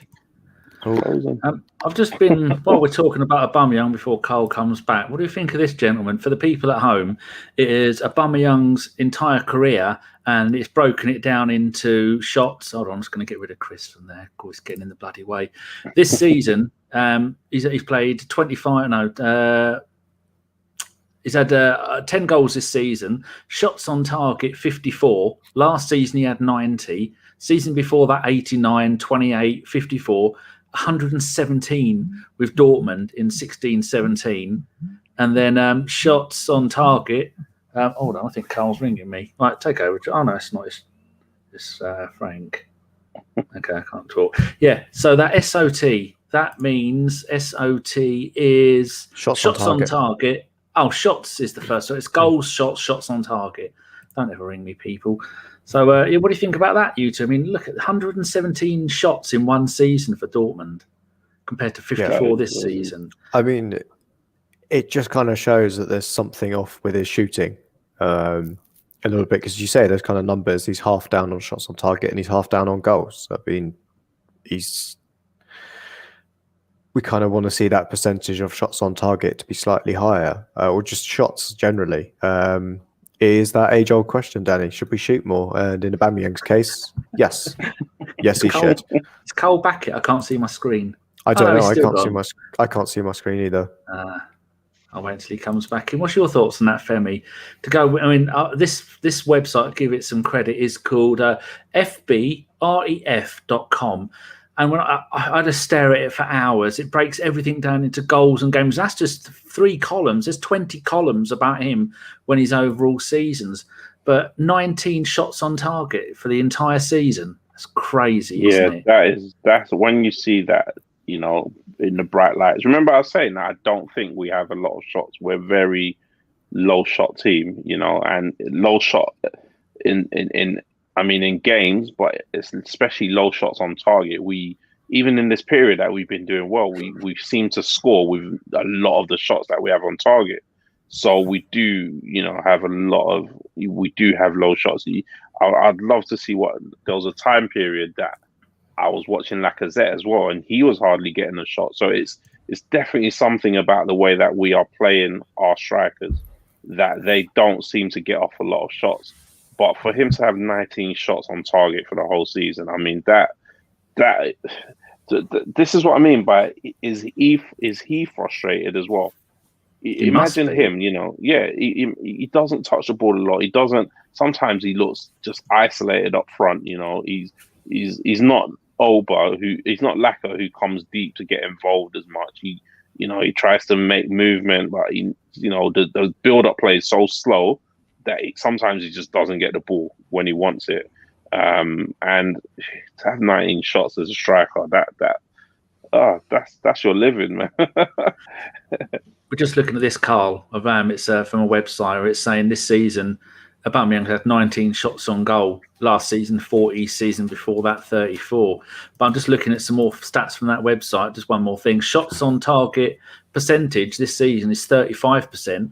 Last 44. Season before that, 38. And then 60, 42, 49. So comparing this season to 2 seasons ago, when he got 22 Premier League goals, was 38.2. This is 35.2.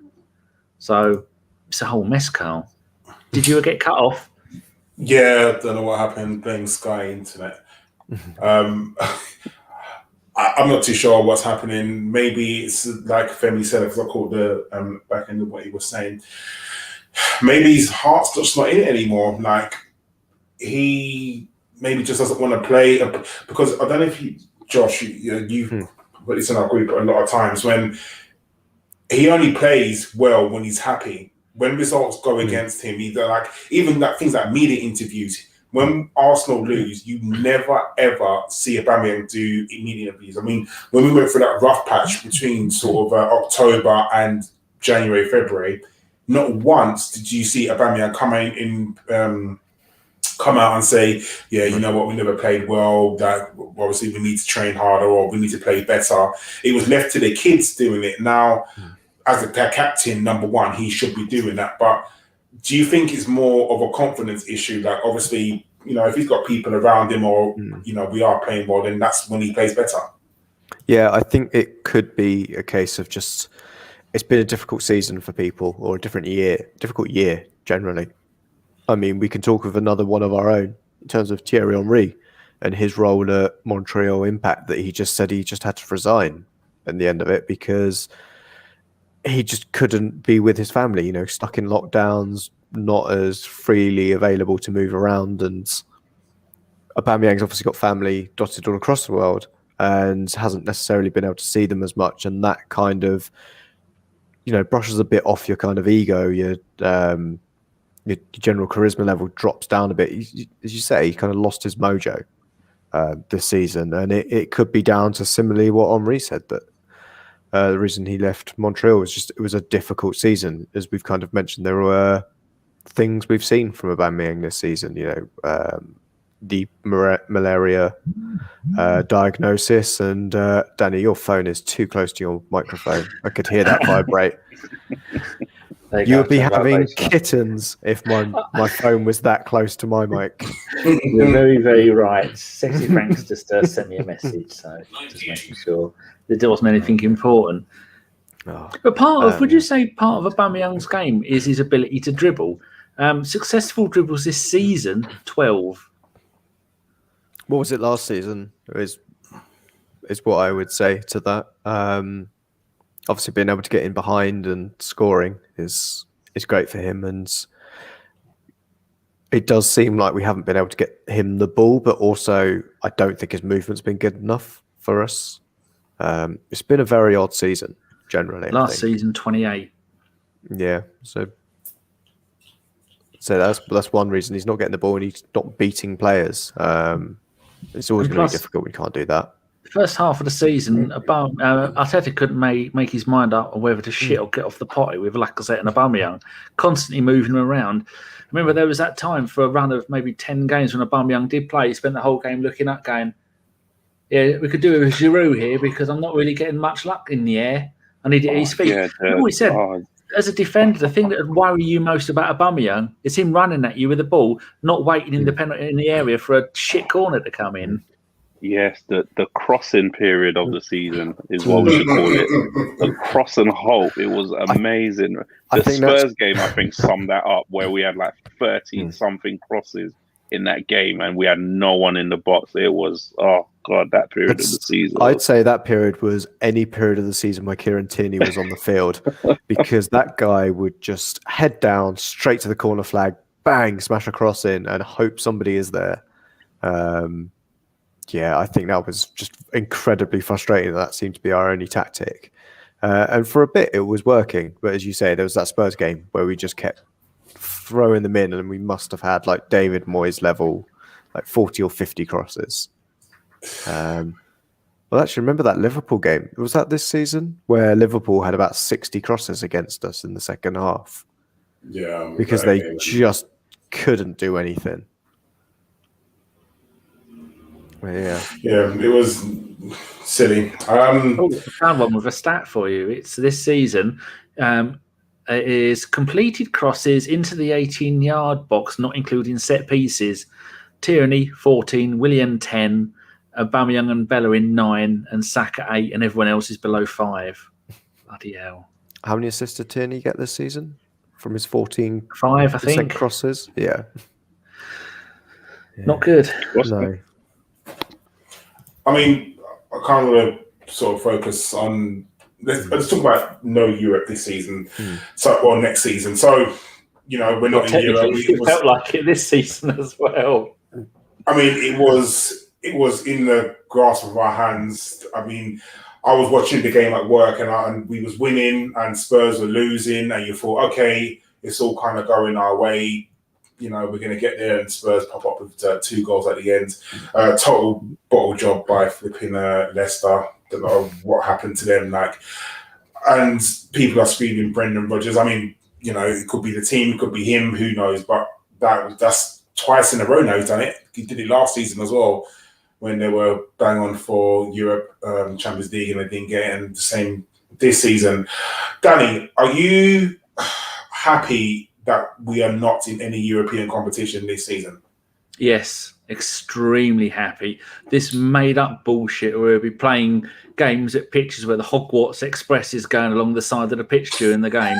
I don't get. If I was a fan who went to away games, I'd be looking at that going, my God, we're going to go to some beautiful villages in the middle of Eastern Europe because it's a stunning place to go on holiday, Croatia and Albania and places like that. Or maybe not so much Albania. I forgot there were not probably some of the greatest, but the former Eastern European Republic of Russia. That's a place I've just made up. You know what I mean? Thanks. No one's stepping in to help me there, are you? Those. Yeah, you know what I mean, though, and then smaller places around Portugal and France, and where I think they're all getting one team each. But then it's Scandinavia and teams like that, and there's going to be so many interesting places to go of games we do not need to be playing. Where someone said, "Oh, it'd be good for the under-23s to go and play over there." No, it wouldn't. Our under-23s are absolutely shocking, and they've avoided relegation on the last game of the season. And they've most of the under-23s are playing for the first team because all the older players have all buggered off. We had 15-year-olds playing for our under-23s this season. I think he was 15 or 16, made his debut and scored. Some really good players coming through. What we don't need is to have the Johnson's Paints, Papa John's, whatever it's called, trophy, the under-23 league, and then some of them coming through to our first team and then playing the FA Youth Cup. That's another one.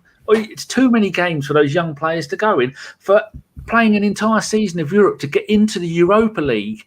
How about they stick that in your pipe and smoke it? No, we're Arsenal. We don't need to do that. Spurs fans are going to be over the moon at the possibility of winning it and getting into the Europa League. No, we want to go top 4, and we can make top 4 next season. But can we, Femi? I'll ask you this: can we? So we're going to need additions, and we'll talk about who we need in the squad in a sec. But one game a week, if we and literally it'll be one game a week. We're now going to be in the second round of the League Cup entry, which we haven't done that for God knows how long. 25 years. But do you think that if this squad was playing one game a week, like the current squad that we have right now, do you think we would have made top 4? Okay, so we finished 9 points behind the top 4. But okay, so I'll give you the bad first, which is Liverpool are not going to have a points total like they had this year to finish 3rd. Man City are not going to have a points total of 86 to finish 1st next season. Those guys are probably heading back 90. Into the high 80s, 90s again. Yeah. Especially so then you've got to then think Arsenal need to be hitting probably the high 70s, 80s to be making top 4 next season. Do we have 20 points to gain in us? That's the big question. I think with a lot of improvement, yes. But for me, I'll take fighting for top four. I'll take a Leicester type season. There's no way we can't do what Leicester have been doing, playing one game a week. And Leicester were in the Europa League as well, remember, but they got knocked out of the Europa League. And to be fair to Leicester, I think they got some pretty nasty injuries, didn't they? That kind of, killed their season, especially the James Justin against us, actually, wasn't it? The James Justin got injured. Yeah, that was quite a big injury for them because he was quite a key player for them. So then if we can stay injury-free and play once a week, I don't see why we cannot make up at least minimum 10 more points, minimum. Then you have to play better in some of the bigger games. You cannot be losing. You can't be losing automatically 4 games to Liverpool and Man City. You can't just be giving up 4 games straight away. You cannot be giving up another 4 games to Villa and Wolves. That's already 8 games that you've lost already. And that's before you've played the other, however, 16 teams in the league. You can't be doing stuff like that. So you have to make a hard line of 7 defeats, no more. That's it. You can't. If you lose any more than 7, you're probably not making top 4. So we've got a lot of improving to do, a lot of work to do, and it's just not going to be easy as just looking at it and saying we finished 9 points behind Liverpool, so we can do it. Liverpool are not. They're going to improve, whether we like it or not. They're going to improve. So even with their home form was, if we thought Hearts was bad, Liverpool, there was a point that they lost 5 home games in a row. That's not happening in front of a full cup. Those little things will make a difference, but we've got to do our due diligence and do all the investigation of what went wrong in the next couple of weeks and get a move on and sort out pre-season ASAP. I'd ask Cole, what is harder? Being the Wenger days where we never used to beat the top 3 or 4 teams and we do well against the bottom half, but now we're beating the top teams, Chelsea home and away, beating Man United, not the Spurs are a big team, you know what I mean? And it's the lower teams that we've been struggling against, Burnley and teams like that. Which would you rather? We know we can do the big teams, but not the little teams. Which is the easiest one to turn around for next season? It's got to be the little teams, or the so-called little teams. We have to improve on, like what Femi said, the Wolves, the Burnleys, like those sort of teams, like Villa. West Ham's, Villas. Like we have to beat those teams because those are where the bulk of our points come in. Yes, I understand we need to take points away from our rivals. At the moment, our rivals are Spuds, Everton, West Ham. They're our rivals at the moment, but we don't want that. We want to be in the top 4 places. We have to be in the top 4 places next season. It's going to be a big swing, like you said, a big 20-point swing. We have to get 20 more points. With the current squad that we have, we haven't got that in us at the moment, but we are going to make additions, and there are going to be people that are leaving. I think injuries is obviously going to play a part as well. The issue is the other teams around us. How there's, like I said, there's no excuse. There's no excuse to rest players anymore. Like, oh no, I mean, like we got to rest players for Europe. It is 1 game a week. We can just literally focus on just that. The only thing, I guess, is that the younger players are not going to have a chance to break through unless it's in the cup competitions, unless we draw someone low down. But maybe for 1 season, we don't focus on, trying to bred youth. We just literally try to focus on getting back into the Champions League. Josh, how hard do you think it's going to be to get back amongst the top 4? I'm going to say it's actually not that difficult for us. To be honest, I don't think a 20-point swing is anywhere near as much as a swing that we need to get there. 61 points last season got us 5th. That's how much the table has differed this season. And we're only, 6 points off top 4 this season. I think in terms of a swing, we're talking about, to be honest, the games we were fucked over by VAR, we finished 4th this season. That's at least 3 games that we just need to spin those results around. Like we say, the Wolves games, don't lose the Wolves game, don't lose Burnley game, done. That's it. That's all we need to do. Sort out those kind of middling games. And you know what? That's the difference that Joe Willett can make if he's going to turn up with 5 goals in a season. 5-10 goals. That's all we need to do. And I think another benefit, as you kind of say, you know, we won't be able to blood the kids in kind of European fixtures, or we've got to kind of save these players for, you know, a couple of League Cup fixtures and stuff like that. We could send Bellerin on loan to the Championship now. That's an opportunity for us because we don't need to say, oh, we're holding back because we need to rest Aubameyang or whatever, because we need them for certain games and mix people in and out. We could send some of these players on loan, the fringe players that we would be saying, arguably, we'd probably give them 5 to 10 games a season. Why not give them 30 games in the EFL? That's an option for us. And there will be players, there'll be teams out there, especially further down the league, where money is even tighter because obviously a lot more of their revenue is based on gate receipts. They're not going out and splashing, you know, relative big money in EFL for new strikers and players like that. Brentford, if they don't make it up, Ivan Toney's gone. Bellerin for a season for them seems like a decent shout to offer them that kind of option. Or they'd probably go for Nketiah. But I think there's that for us. I don't think the swing is as big as we're potentially making out. I think, you know, if we're talking us picking up 20 more points this season, that's putting us on 81 points. We're finishing just behind Man City. We're not at that level. No way. But we're good enough for third, for sure. Definitely. Liverpool, as you say, aren't going to have the same season. The Chelsea team, I still think that Chelsea team under Tuchel is, you can get at it. We've seen Arteta knows how to not lose against big sides.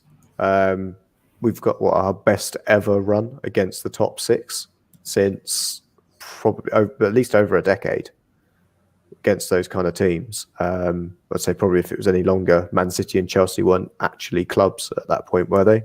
They were still in the second division. They're still avoiding relegation. Yeah, I think Man City were probably in the Championship at that point, and yeah, Chelsea were still scurrying around with Dennis Wise in the midfield and Babiara and Melchior at the back.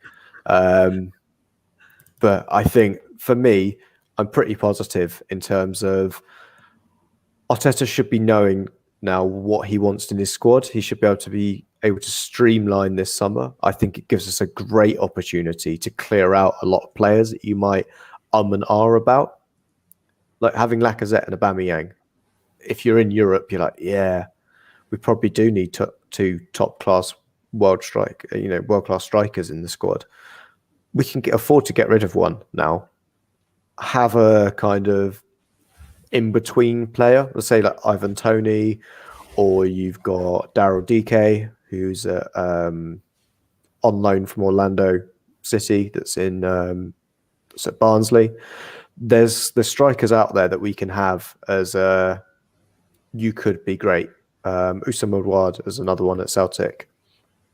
Happy to play second fiddle. Not going to take the kind of resources away from having someone like Lacazette who you feel you have to play every other week.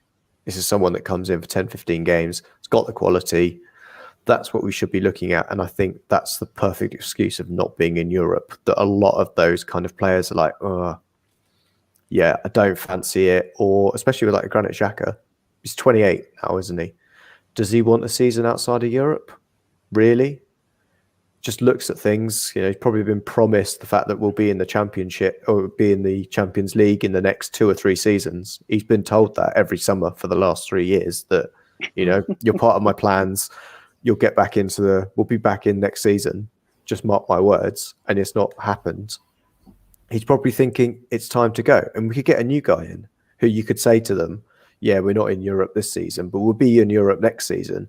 And they'll believe that. They'll eat that one up because they've not been told that for the past 3 seasons and it's not happened.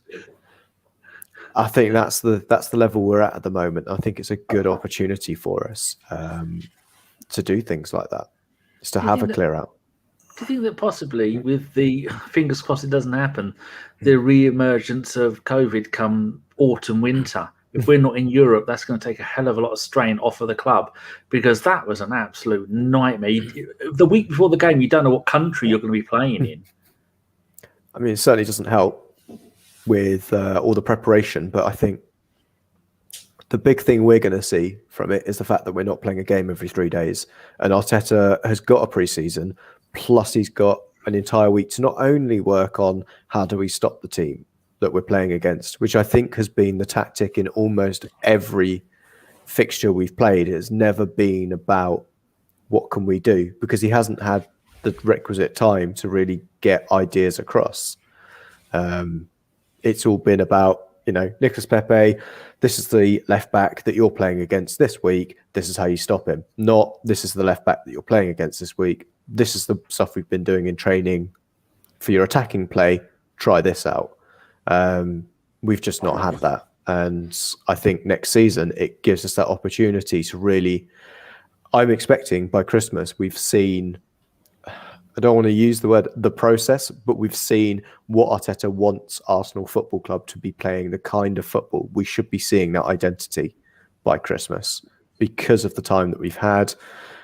These last 5 games, we've seen a little bit more freedom in the way that we've played. And I think we'll see that only continue into next season. And less injuries. We've had constant injuries for as far back as we can remember. The amount of stress on players. Yeah, and I think the injuries we've had, if I remember back to Kieran Tierney with his hamstring injury, he was out for, I think, 3 weeks. Now, in normal circumstances, he misses 6 games. 3 weeks in February, misses that many games. He missed 10 games for us. That's how congested the season was this year, that we have someone out that misses a third of a season for a 3-week injury.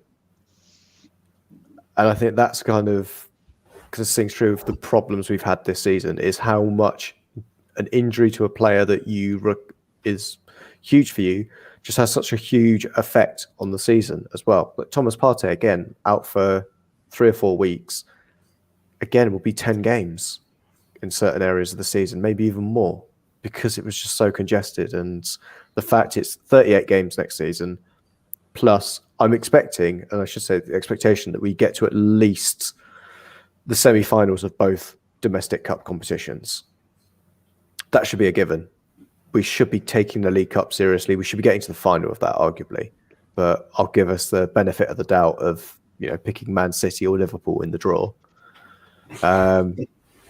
But those are the kind of things we should have the expectations next season that we have a trophy. Because that lot up the road, even if Harry Kane leaves and Son leaves, and they still have Ryan Mason running that club, are going to be getting to the semi-finals of the Europa League conference, and they're finally going to get, smashed in the final by Kuzilati. Well, we'll hope so. I think I've put there's kind of teams that can end up in Europa League conference. It's an interesting group of teams. Because teams from the Europa League, third places, go into the Conference League, don't they? They go into the knockouts, a bit like how the Champions League teams go into go into the Europa League. Yeah, so last season it would have been from us, Mulder? No, not Mulder. Vienna? Yeah, and Rapid Vienna would have gone into the Europa League conference. And that's the kind of quality of teams that are dropping in there. It's basically going to be someone like Villarreal. Villarreal. Yeah, Jose Mourinho. I think Roma. Did Roma qualify? Roma didn't get in. Roma didn't get in it. There you go. They didn't get in it. They didn't get in it. It's somewhere else. Oh, there you go. Jose Mourinho. Yeah, they drew with Spezia earlier. Carl, as you and Femi go to matches, are you preferring that you won't now be doing Sunday matches? There'll hopefully be Saturday matches, or possibly Friday. I mean, it's all dependent on TV, isn't it? I think the likes of Arsenal, Manchester United, Arsenal, Chelsea, Arsenal, Liverpool, Arsenal, West Ham, Arsenal, Leicester are still going to be moved for. They're not going to play these games at 3:00 on a Saturday. But I don't like Sunday games, and yes, I understand that for TV rights, we are going to remove some of them, but I'm just happy we're not going to play Thursday, Sunday. I like a 3 o'clock kickoff game. I do. It's something that we haven't had for a long time, but Arsenal are going to get those 3 o'clock games. We are going to get there's going to be a fair few because although we're still Arsenal, we're still a very big club. We're a club that's not in Europe. So whether they class us as a main attraction club, we're still always going to be labelled as a top 6 club. That's 100%. But it's always going to be, Arsenal, one of the top 6. No, last season or this season we haven't been. We're a top 8 club, unfortunately. But Arsenal still got pudding power. What do you think, Femi? Man, it's see I did think that Sunday thing, but then what will happen is there's 3 English teams playing on a Thursday, so they'll always be on a Sunday. So you've already got 3 teams that will always be on a Sunday. So automatically you will have less Sunday games, automatically. But obviously the big games they'll pick up. I worry about us playing a lot of Monday night games, but let's even see how the fixtures are going to be next season, because obviously this season we've been kind of overfed football, haven't we? Where we've had games every single time, random times of the day. Monday at 5, so the 3 o'clock on a Saturday game was 1, and it was probably the worst of all the lot of games. That's probably the one that no one watched anymore. Yeah. So then now we've got to get used to that. Everyone back at 3 o'clock and all of that stuff next season, and it's going to be actually really hard to adjust back to that. And there's a Saturday night later fixture next season as well for that's mainly European teams. Champions League teams are in Saturday night, so it's going to be, as you say, mental. So it's kind of the Saturday 3 o'clock's back, the watershed is back. So this is it. Is it back? Are they bringing it back? They're not going to show every game. Yeah. No. As soon as you get fans in the stadium, money. They're definitely getting rid of that. Yeah, Sky want their money back. Plus, we can podcast whenever we want. Tuesday, Wednesday, Thursday. Who cares? Right. We'll push for time, so I'm just going to quickly talk about the hopes for next season. So I'll start with you, Josh. Next season, we've spoken about obviously the push to try and get back into the top 4, and with everyone, I mean, Man City, they are going to get a striker, and let's face it, it's probably going to be Kane or Haaland, isn't it? They're going to push for one of those two. It's going to go to Man City. So as much as you don't like him, Harry Kane is a very good player, and he will improve Man City. Whether he can do the pressing game that Pep wants, it yet to be seen, but he will put the ball in the back of the net. Liverpool are going to improve. They're going to get a midfielder with one of them going. They may even look to get an extra striker. And most definitely, they're going to improve next season because they're going to have all their defenders back. So that's for sure. Chelsea, I don't know how much more they can spend, whether they stick with Werner, which I'm very much sure they will stick with him. They spent a lot of money on him. So he's definitely going to stay. And all the teams around us are going. Manchester United, they're going to improve. They're going to probably get another midfielder. I would say definitely another defender to partner Maguire. So everyone around us is going to improve. Do you think that Arsenal still, without the European football, we finished 8th last season. Do you think that Arsenal have got the pulling power to still attract players from Europe and also in the English league? Yeah, I think we still have the pulling power. Let's put it this way. Whichever player comes to join Arsenal, if they're going to come in as a first-team player, chances are they're going to be playing 30 games in the Premier League. So they're still going to be playing against some of the biggest clubs in there. I know if you go to, say, Yves Bissouma, where he's already playing against Arsenal, he's already playing against Man United, he's already playing against Man City and the Brighton team. But there's chances of trophies at Arsenal. Again, I kind of said a little previous expectation for next season is we should get to the semi-final of both cups, probably the finals. And I fancy our starting 11 against any team in the league. I know Man City can look dangerous as hell, but we said that 2 seasons ago when we beat them in the FA Cup semi. We beat them in the semi-final. So we can still do it on our day. We can still beat these sides. So I'm not wholly kind of like, we've got better preparation time for this, for all these games. Again, it's 1 game a week for us. I think we've just got to start strong. And it's all about, if we do go through a rocky patch, how quickly do we turn it around? Because obviously we won't have like a cannon fodder game to just get our confidence back next season. It's very much, unless you're lucky in kind of December time where you pick up an easy League Cup run, which when was the last time we ever picked up an easy League Cup run? It's not exactly like we were going off to Marine in the FA Cup this season, were we? We didn't end up with any easy games. Perhaps that will change next season, but we do.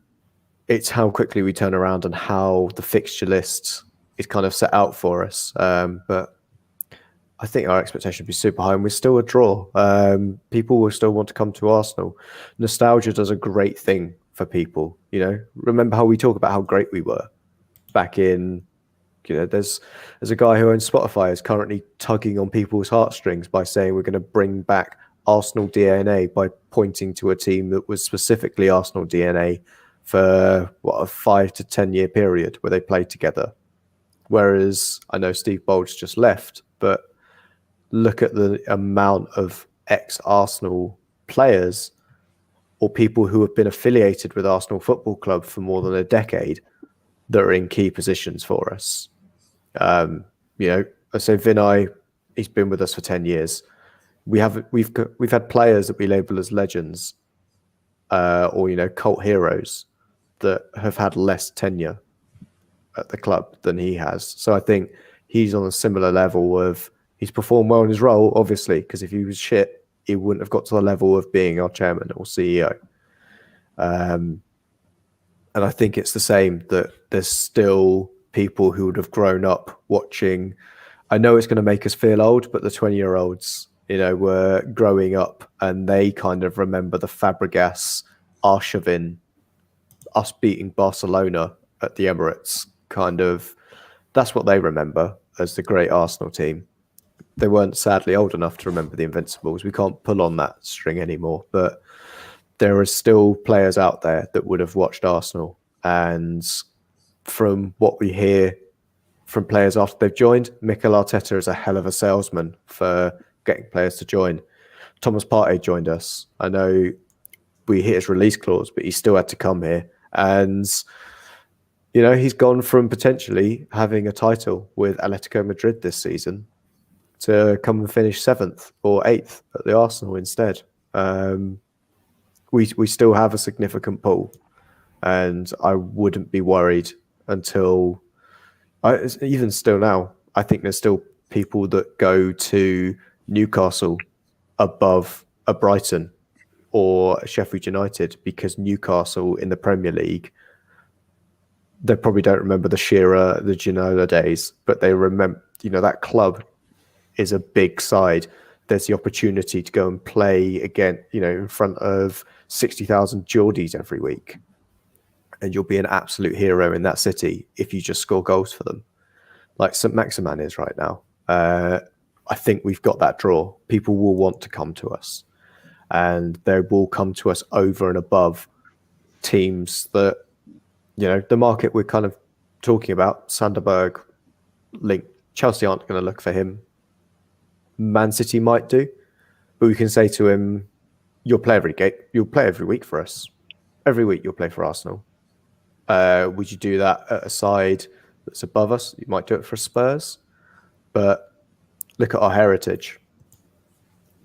And I think that's where, you know, even last season, FA Cup winners, This season we won the Community Shield. It might not be a proper trophy, but we're in there. We're still in finals. We're still competing. And for that, we still have the draw, I think, for bringing in players.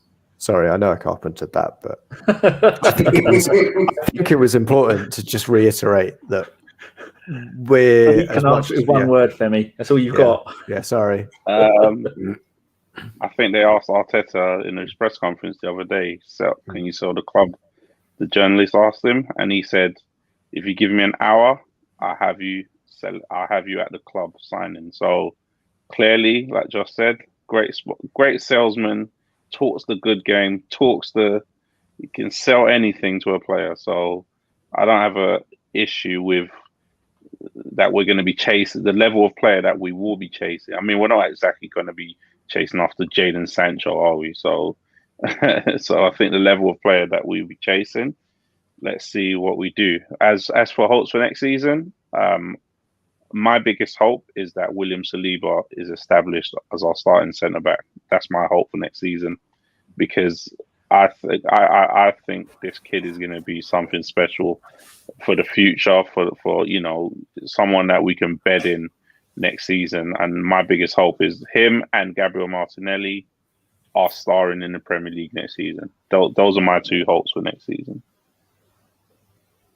Good. And yourself, Daniel? While Josh was giving an excellent answer, I made a note. We lost to Liverpool twice in the league, Man City twice in the league, and once in the cup. Can't do anything about that. The next level of teams, Everton beat us twice, Spurs beat us once, Leicester beat us once. We can turn all of those into wins. And the next tier, Wolves beat us twice, Burnley beat us once, Villa beat us twice, and Southampton in the cup. We can eliminate all but the Liverpool and Man City ones. That's what I expect us to do. Everton showed today. They lost. They got smashed 5-0 by Man City, and the amount of money they've put into that club for them to end the season with a 5-0 loss with a very strong team. Leicester and Spurs, they depends on what players they've got. Vardy is no longer the threat that he was. Kane and Son look like they might be leaving. So my hopes for next season is we carry on beating the big teams like we have done, and the teams around us, and then we turn around games against these other teams. And there's this stat that we have made the least number of fouls in the league or the least number of bad tackles, but yet we are third in the disciplinary points table. That doesn't equate. You don't get one without the other. That shouldn't be how it works. VAR really needs to pull its finger out of his arse and be done properly. But that could apply to so many teams. But my hope is just we carry on where it is. Arteta isn't getting worse as a manager. Some of the older managers are getting worse as managers as they get older. Arteta's going to live. He's going to learn. He's an intelligent bloke. He knows what he's doing, but he needs to stop tinkering with everything. All of us could pick the starting lineup for every game, and we'd have a decent starting lineup that would be appropriate for who we're playing against. He needs to stop trying to be clever. You're not Pep yet, young man. How about you, Carl? I just want us to compete. I think this one game a season is a great advantage to us over our rivals. As long as we can stay relatively injury-free, playing one game a week and a few cup games here and there dotted around, there's no reason why we can't compete. We don't have to worry about, going to Russia on a Tuesday, then flying back, 4 or 5 hour journeys, 6 hour journeys maybe. Worried about getting injuries in Europe, having to compete on both fronts. We've just shown that with the pressures off, we can play. So that's what Arteta's got to sell. You only literally have one game a week, pressures off, you just go out there and play. You just know that you have to, but the bare minimum for us next season is to get back into Europe, not European Conference. It's got to be Europa and or. Imagine if we finish fucking 7th. That'd be ridiculous. I think minimum next season has got to be 5th. Yeah, it has to be. We got to try and compete for the top 4. We're not going to win the title. We know this. We are a long way away from winning the title, but we have to compete for the Champions League. And I think that the longer we stay out of Europe, the harder it's going to be to get back in. We said the same thing about Champions League. The longer we stay at the Champions League, the harder it's going to be to get back in. And look how hard we're finding to get back into the Champions League. So we have to find a way to get back to the elite of English football, not just Europe, just English football. We've got to take baby steps. We're not there. We're not going to be able to compete with the Man Cities, Chelsea's, and United's of spending money, even Liverpool, to the point, because if Liverpool want to spend money, they're going to go and spend money. That's for sure. But doesn't a lot of that depend on how sorry we're really, really sorry the Cronkies are, depending on what we can get as presents to keep us happy in the summer? The thing is, they're going to throw. I'm not saying they're going to throw money at the club, but they're going to invest because they need to get the fans back on side. So there's no way that they don't give us money. We have to, I think, the outgoings as well, because we don't want a bloated squad. We don't want a squad like we had last season with all these players around. I mean, the only one person we know is definitely leaving is David Luiz. So that's whatever he was getting, the 100,000, whatever he was getting off the bank books. And then you've got to look at the people who've got 1 year left on their contracts. You've got to look at the Lacazettes. You've got to look at the Guendouzi's. The players out on loan as well. Torreira, what we're doing with him. Does he want to play for us? Has he got a role in it? Is he going to go back to Argentina? But we can't just let him go for pittance. We have to get some sort of... We're not going to get back what we paid for him, that's for sure. I don't think any Arsenal fans is that silly, but we've got a bloated squad at the moment. Again, like Femi said, Saliba, he's got to come in. But then again, we're bloated with centre-backs because we've got Mari, we've got Holding, we've got Saliba, we've got Gabriel. If we're playing one game a week, there's going to be two people that are going to be very, very, very upset they're not going to be in that squad. And we're not going to have two centre-backs on the bench. I very much doubt that. So, do we get rid of one of those centre-backs? If Hector Bellerin leaves, we need a replacement right-back. We need someone to cover Kieran Tierney. I think the squad has got so much potential, but we need additions. And hopefully the Cronkies... if anyone thinking that the Cronkies is going to give us £200 million to spend, it's not going to happen. No way. However, I do think they will invest, and I think it also does depend on the outgoings. Who stays, who goes, who knows? It's going to be a lottery. I say we're not spending more than 100 million in terms of net spend. I agree. In terms of our outgoings, yeah, we'll sell probably about 100 million pounds worth of talent. We'll spend 200, and we'll end up back where we are. With probably 100 spent. Because we still got Koscielny, haven't we? Not Koscielny. 200 million. 200 million, you think we'll spend? I could see it happening. I could see something stupid happening for a right back. I can see us going huge on a right back. It's just clearing out many players there, and then we need two midfielders. We need two midfielders. So Sanderberg, 20 million. If we're going to get Basuma as well, he's not going for any less than 35 million out of Brighton. That's 55 million there. I was going to say 40. Yeah, 35, 40 million is what they'll want for him. Right back, Hakimi, if that's still on. Max Aarons. It's 50 to 20 million on a right back easily. And then new goalkeeper. If Leno's leaving, we need to get a new goalkeeper in. So I could see... we need a left back that can play Premier League level straight away. Because Tierney's going to be injured. That's a given. Everybody knows Kieran is going to be out for a while, and you need someone that can step in at that level. And all I'm thinking there is how excited Arsenal Twitter gets about one signing, the craziness that happens over a free transfer, following planes and all of that palaver. These guys are going to have a heart attack if we spend 200 million. We spent 200 million last season, didn't we? We spent 200 last season. 140-ish, I think. But that was, the Pepe was £5 down and £25 a week for the rest of your life. Of course, yeah, Pepe, yeah, that's right. Yeah. It was Partey, wasn't it? It was 50 million up front as well. So that's significant to do that in the thing. But I do trust, however much we spend or we don't spend, what I want to see is shrewd investments. Like Pablo Mari, that was a smart deal. What was it? Less than £8 million we got him for? Just eight up front and then 8 over time. It's going to end up being 16. But for a centre back ready to come in and do what he does, I mean, what a Chelsea and Man City played 41 for Ake as 5th choice. Yeah, I think there's some smart deals in there. I think if we can flip Cedric this summer, that's another option there. Have to flip Cedric. He's disgruntled because I think he was told that if he comes and signs, there'll be games, and he played well. He's done well, but then he's just been no, we don't need you. As someone who can play left back, right back, and midfield, that's the kind of utility player we need at the club. Oh, they're not using him. I don't think we need utility players at the moment. We've got big enough problems. Well, maybe not next season. Yeah. No, exactly. Next season we can clear the decks and get specialists in, because for too long have we had players that you can go and go, oh, well, we've got Maitland-Niles, and you saw what happened to him. We kind of kept him because he could play everywhere, and then they just end up not playing. So I'd rather we go and get a proper left back from somewhere. They can't all be Saka, can they? And play brilliant in every position. Exactly. Even if it is Ryan Bertrand. I mean, how bad would Ryan Bertrand be for a single season? Leicester want him, didn't they?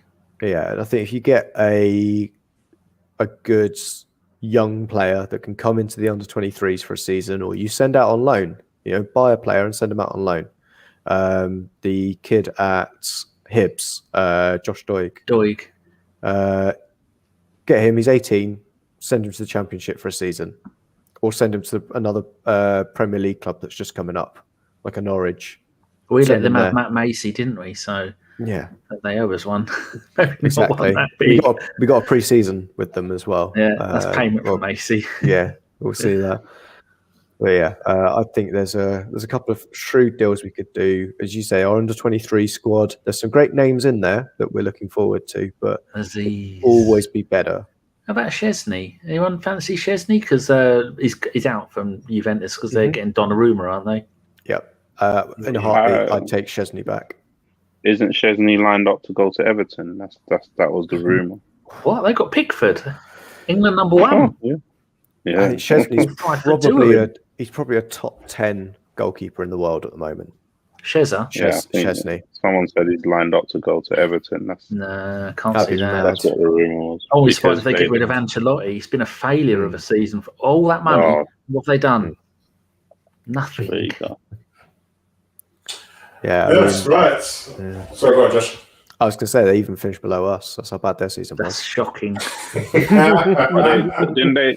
I thought they won the league in September. Didn't they win? Weren't they crowned Premier League champions when they won 7 games in a row? Isn't that what? Yeah. And then Rodriguez had the chop.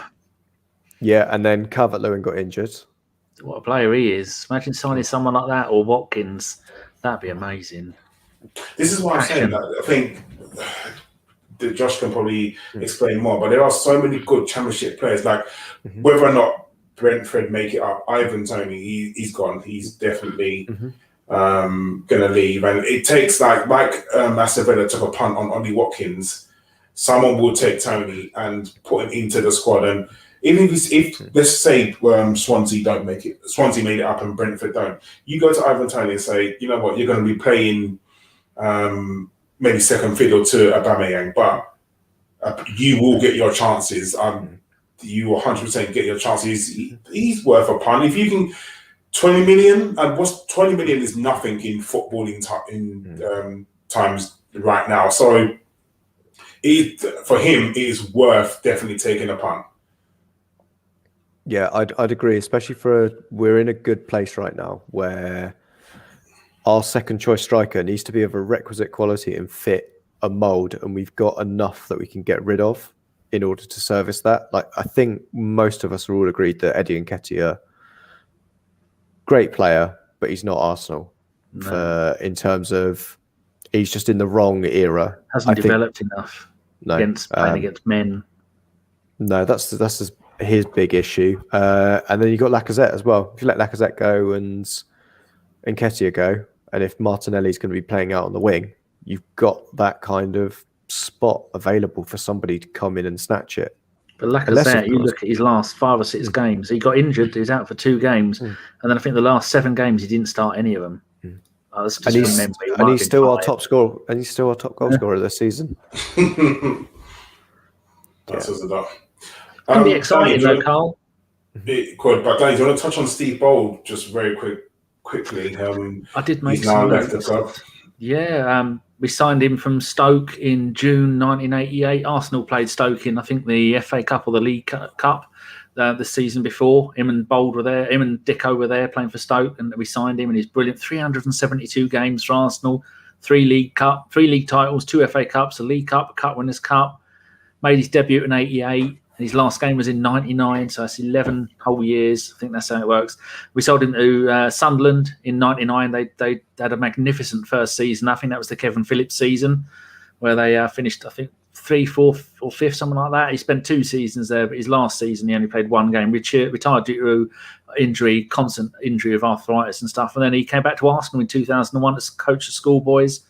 A little while after that, manager of the under-18s. He took them to back-to-back under-18 titles in 08, 09, 09, 010. And then one of those, he did a League and Cup double. May 2012 became Wenger's number 2. And then when Emery turned up in 2019, it sent him back down to be the under-23s manager because he had his own people there. This season, he just avoided relegation with the under-23s. Last game of the season against West Ham, 2-2. We got 6 wins from 24 games, and last season it was an aborted season. We finished 6th, with again 6 wins, but in only 18 games. So he's been at the club, man and boy, virtually since 1988. And what's that? That's 33 years minus 2 years at Sunderland. And it's sad that he's going. And you know me, I like to blow the trumpet of that sounds a bit wrong. I like to say how good the players from those days are, but you can't give a beer a bit booze is what's going through my head, but that's not the right one, is it? You can't keep a manager there if you're not doing the job. Now, mitigating circumstances, all of our best young players are playing in the first team or out on loan. He's got hardly anybody there. Like I said before, you've got 15, 16-year-olds playing for the under-23s. It's an absolute mess there. Whether it's his fault or Pear's fault, who is in control, in overall control of all of the youth stuff and the reserves. But it's not working. It wasn't working for him. It wasn't really working for Freddie. And Freddie's gone and he's gone. I think it's only fair. Once you take away sentiment about liking him as a person, because he was magnificent. He's one of my top 4 centre-backs at Arsenal that I've seen playing before anybody else goes. What about McClintock and stuff like that? One of the top 4. But, you know, when you get demoted from assistant manager to sent back to the under-23s, your heart's not really going to be in it, is it? And having all your best players taken away from you. And sad that he's gone, but we've got to move on. There's so many things wrong with the club. This is one more thing they're just trying to fix, but it is sad. It is sad. I think just my little 2 pennies on it. I think for him on a personal level, he should have left when he had the chance to go and take a management job. When his stock was really high when he joined Sunderland, wasn't it? Arsene. Yeah, he joined Arsene Wenger's backroom staff at a time where his youth team, you know, credentials were quite high. You know, he had a Stoke, I think, were going to come in and interview him. He should have left when his stock was high. And then on a more worrying level, I mean, there was I think our club secretary left today after 50 years. You know, in the club last season, obviously we had Sir Chips leave. We've had, obviously, if you look at that, 2 more, a 30-year for Steve Bold and a 50-year for, I think, is David Miles, I think his name is. So that's more Arsenal. That's more Arsenal people that you're losing, and all the coaching staff, Canizia and that lot. Are you replacing them with old? You know, you do need some old school Arsenal in there still. You do need some, because all the big clubs in Europe that I look at that are doing well, they have some old, whether we like it or not. I know we all like to throw everything out and say old, but a lot of the big clubs that are doing well, they sprinkle a lot of the old, you know, even if it's the 90s, maybe you don't have to start now going back to the 80s, the 70s, 90s, you know, Arsenal DNA, as the word is. You still have to sprinkle some around the club. You cannot just throw everything out. You know, look at Bayern Munich. They do that for fun. They replace old with old just to keep the club DNA ticking over. And we got to be careful that we don't we don't lose that. I know we get some pair, some Arteta, but those are the. I don't class them as the old school, if that makes sense. You know, I don't class them as the ones that knew the core values of the club. You know, we cannot just throw all of that away and then expect things like the Super League not to happen. You know, these things we've got to be careful with. You're talking like David O'Leary, like Lee Dixon, Charlie. Well, I'd say somebody that's above or below working age. Should we say, like if they're above 65, they're probably not taking new roles right now. Yeah, we're talking about those people that are in their 40s. David O'Leary was touted for the board, and apparently Raul blocked it. You know, we need those checks and balances somewhere along the line. You cannot just have, you know, people that have their job interests at heart. You know, you have to have people that actually care about the core values. As we've seen, football is not just a business. You know, football is more than just a business to the people. So that's my little 2 pennies on that anyway. But good luck to Seabold. Hopefully he gets a management gig somewhere. Let him go and manage a first team lower down probably. See how he does.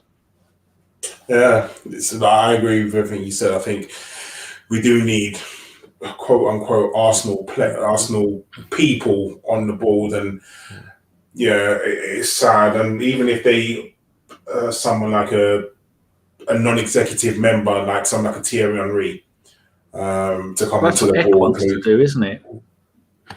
Well, but it's also a case of it's also where does he want to put them as well. Like if he wants to put Patrick Vieira in the dugout, well, go fuck himself. He's a terrible manager. Like, that stuff is really weird, isn't it? Because those guys are two of them are people that are striving to be top managers. Exactly. Now they can never manage Arsenal now as long as the Kroenkes stay in charge. So they've burnt that bridge basically, unless they actually do get the takeover. And is it that they're doing the takeover so that they have a chance to manage? So all of that stuff is 100%. They're looking for jobs, weren't they? So Bergkamp, his big thing here, Ajax is working with the youth academy. Would you sack Per Mertesacker? From everything I've heard of externally, Per's doing a fantastic job with the youth academy. Like, am I going to get rid of Per to bring in Bergkamp? I think Bergkamp should be involved in the club, but not for a like-for-like replacement for someone that's doing a great job with us. I think Bergkamp was assistant manager to was it De Boer at Ajax with Overmars in the top position, and now Bergkamp's gone on. He's working for another club in Holland, doing I think what you were saying, looking over them, keeping an eye on the younger players. And I can't remember what the club is, but it's not a club I recognised when I heard about them. But it does look like there's 3 legendary players, Carl, all sort of like not really doing much. So maybe X got the right idea, bring them in, because they've got Arsenal DNA. I mean, Sol Campbell's available. Would you be upset if he took the under-23s gig? And he could do that and be Mayor of London, couldn't he? No, wasn't he? He's been linked with the England under-21 job. Yeah, he has. I think this summer Arsenal have a lot of work to do, and it starts tomorrow. Trust the process. Yes. Here's a question for everyone. So the KSE or Josh Kroenke is going to do something at board level. You expect this an audacious stunt to placate the fans, probably in the slimy Daniel Levy way of, we'll put an elected person on the board from these fans that we're going to pick, and we're going to vet your social media first. Is he going to put like a single entity from, say, the Arsenal Supporters Trust on the board, or do you think he puts an ex-player on there instead? What would you prefer? Because I don't think both happen. I think it's one or the other. So, Carl, would you rather an ex-player on the board or a fan? Yeah, who do you want to personally? An ex-player, a sensible ex-player. David O'Leary. I would. David O'Leary, Bob Wilson, any of those, I would take in an absolute heartbeat to go on to the board to, like you said, Josh, checks and balances, and then you know that a Arsenal person is on the board, and you feel a little bit more connected with the fans, because that would make us that would placate us. It was. I mean, everyone would be like, "Oh, it's just a PR stunt," and it would be. Let's be very honest, but it would work. It would 100% work. I wouldn't have a fan on there because, as fans, we can't even agree bloody what kind of shirt is nice, and then that one person goes on there, and if they've got social media, who is it? Like, is it? You know, it's going to be an arse kisser, don't you? Is it a Tim Payton? Like, is it someone like that? You kind of like, I mean, and it'll be FK. No, oh God, you won't be listening. I have nothing against these people, but they don't deserve to be on the board. It should be an ex-player. Femi, ex-player or a fan? You don't have to mention any fans in that point. Or I don't know. I think Alan Alga should get on the board. I like Alan. He's got some crazy takes. He would no ex-player. I would say definitely a George Graham era player. Could. That's if they're all doing punditry though. A lot of our ex-players, so they're making a good living doing that, aren't they? Seem to have a lot of ex-players in punditry. Yeah, and Danny, ex-player or a fan representative? Kevin Campbell, Big Kev. Okay. You can't have any of the fans because they would go to someone who is part of an organisation that they're just have kissed the club's arse all these years. You're not going to get someone on there like me or Gav or any of that, or Raj or any of this lot that are going to go, "Oi, what the fuck are you doing? You ain't doing that." No. You're going to get someone who's going to go, "Oh, yes, Mr. Cronkite. Oh, no, Mr. Cronkite. Oh, they'll kiss your ass, Mr. Cronkite." And plus, the weather's getting on there. They're not going to have any kind of power, are they? They're not going to have me turning up with my spaz bus, shouting and screaming out the windows, "Get out of the way, I'm coming through." That's never going to happen. It's going to be someone that's just going to appease the fans, have no power at all. So I'd go Kev Campbell. Loves the club. Everybody loves him. Well, I don't know anybody who doesn't like Kev Campbell. Or someone like Dave Hillier, another one who knows his stuff, who appreciates and who really works for the club. Ian Selly, he works for the club. Someone like you say from the George Graham era. Or Champagne Charlie Nicholas. Get everyone pissed up. Everyone has to have a little earring and a perm, go outside and all kick off and then get drunk. Nice. Yeah. How about you, Josh? Did you pick one? I didn't, but I would probably go ex-player as well, because I think an ex-player is less likely to be corrupted by the power. Let's put it that way. I think Quinn did it all, didn't he, at Sunderland? Yeah, he wrote the theme tune, sung the theme tune for a bit, didn't he? There are certainly some players in there that I would look at. I'd want them to go on the board via their credentials. We do know there isn't not a just board, ex-player. We're talking about it as in the terminology of board. Yeah, we the directors, one man. The board of directors, I think is what we're talking about, which does contain Edu and Vinay, Tim Lewis, Josh Kroenke, Richard Garlick. Chips. Richard Garlick will be on it, and Stan on that board of directors. And I think, the other one that comes in has got to be someone that knows their stuff. I don't want an ex-player who is a bit thick going on there. Let's put it that way. I want them to be able to ask those intelligent questions. And I think a lot of our ex-players are intelligent in that way. But I don't want to say, let's put Thierry Henry on there, and Thierry Henry doesn't know the first thing about running a club, which is why, like you saying, the first time they sniff him out. It's someone like as you say, like a O'Leary or a Niall Quinn, someone that has done that kind of role. They know what's good, what's bad, how things should be done, or at least not. There might be new ways of working for sure, because they'll be out of, Sunderland weren't necessarily the best run club, and Leeds, well, let's not necessarily mention how Leeds were run during the O'Leary era. Goldfish.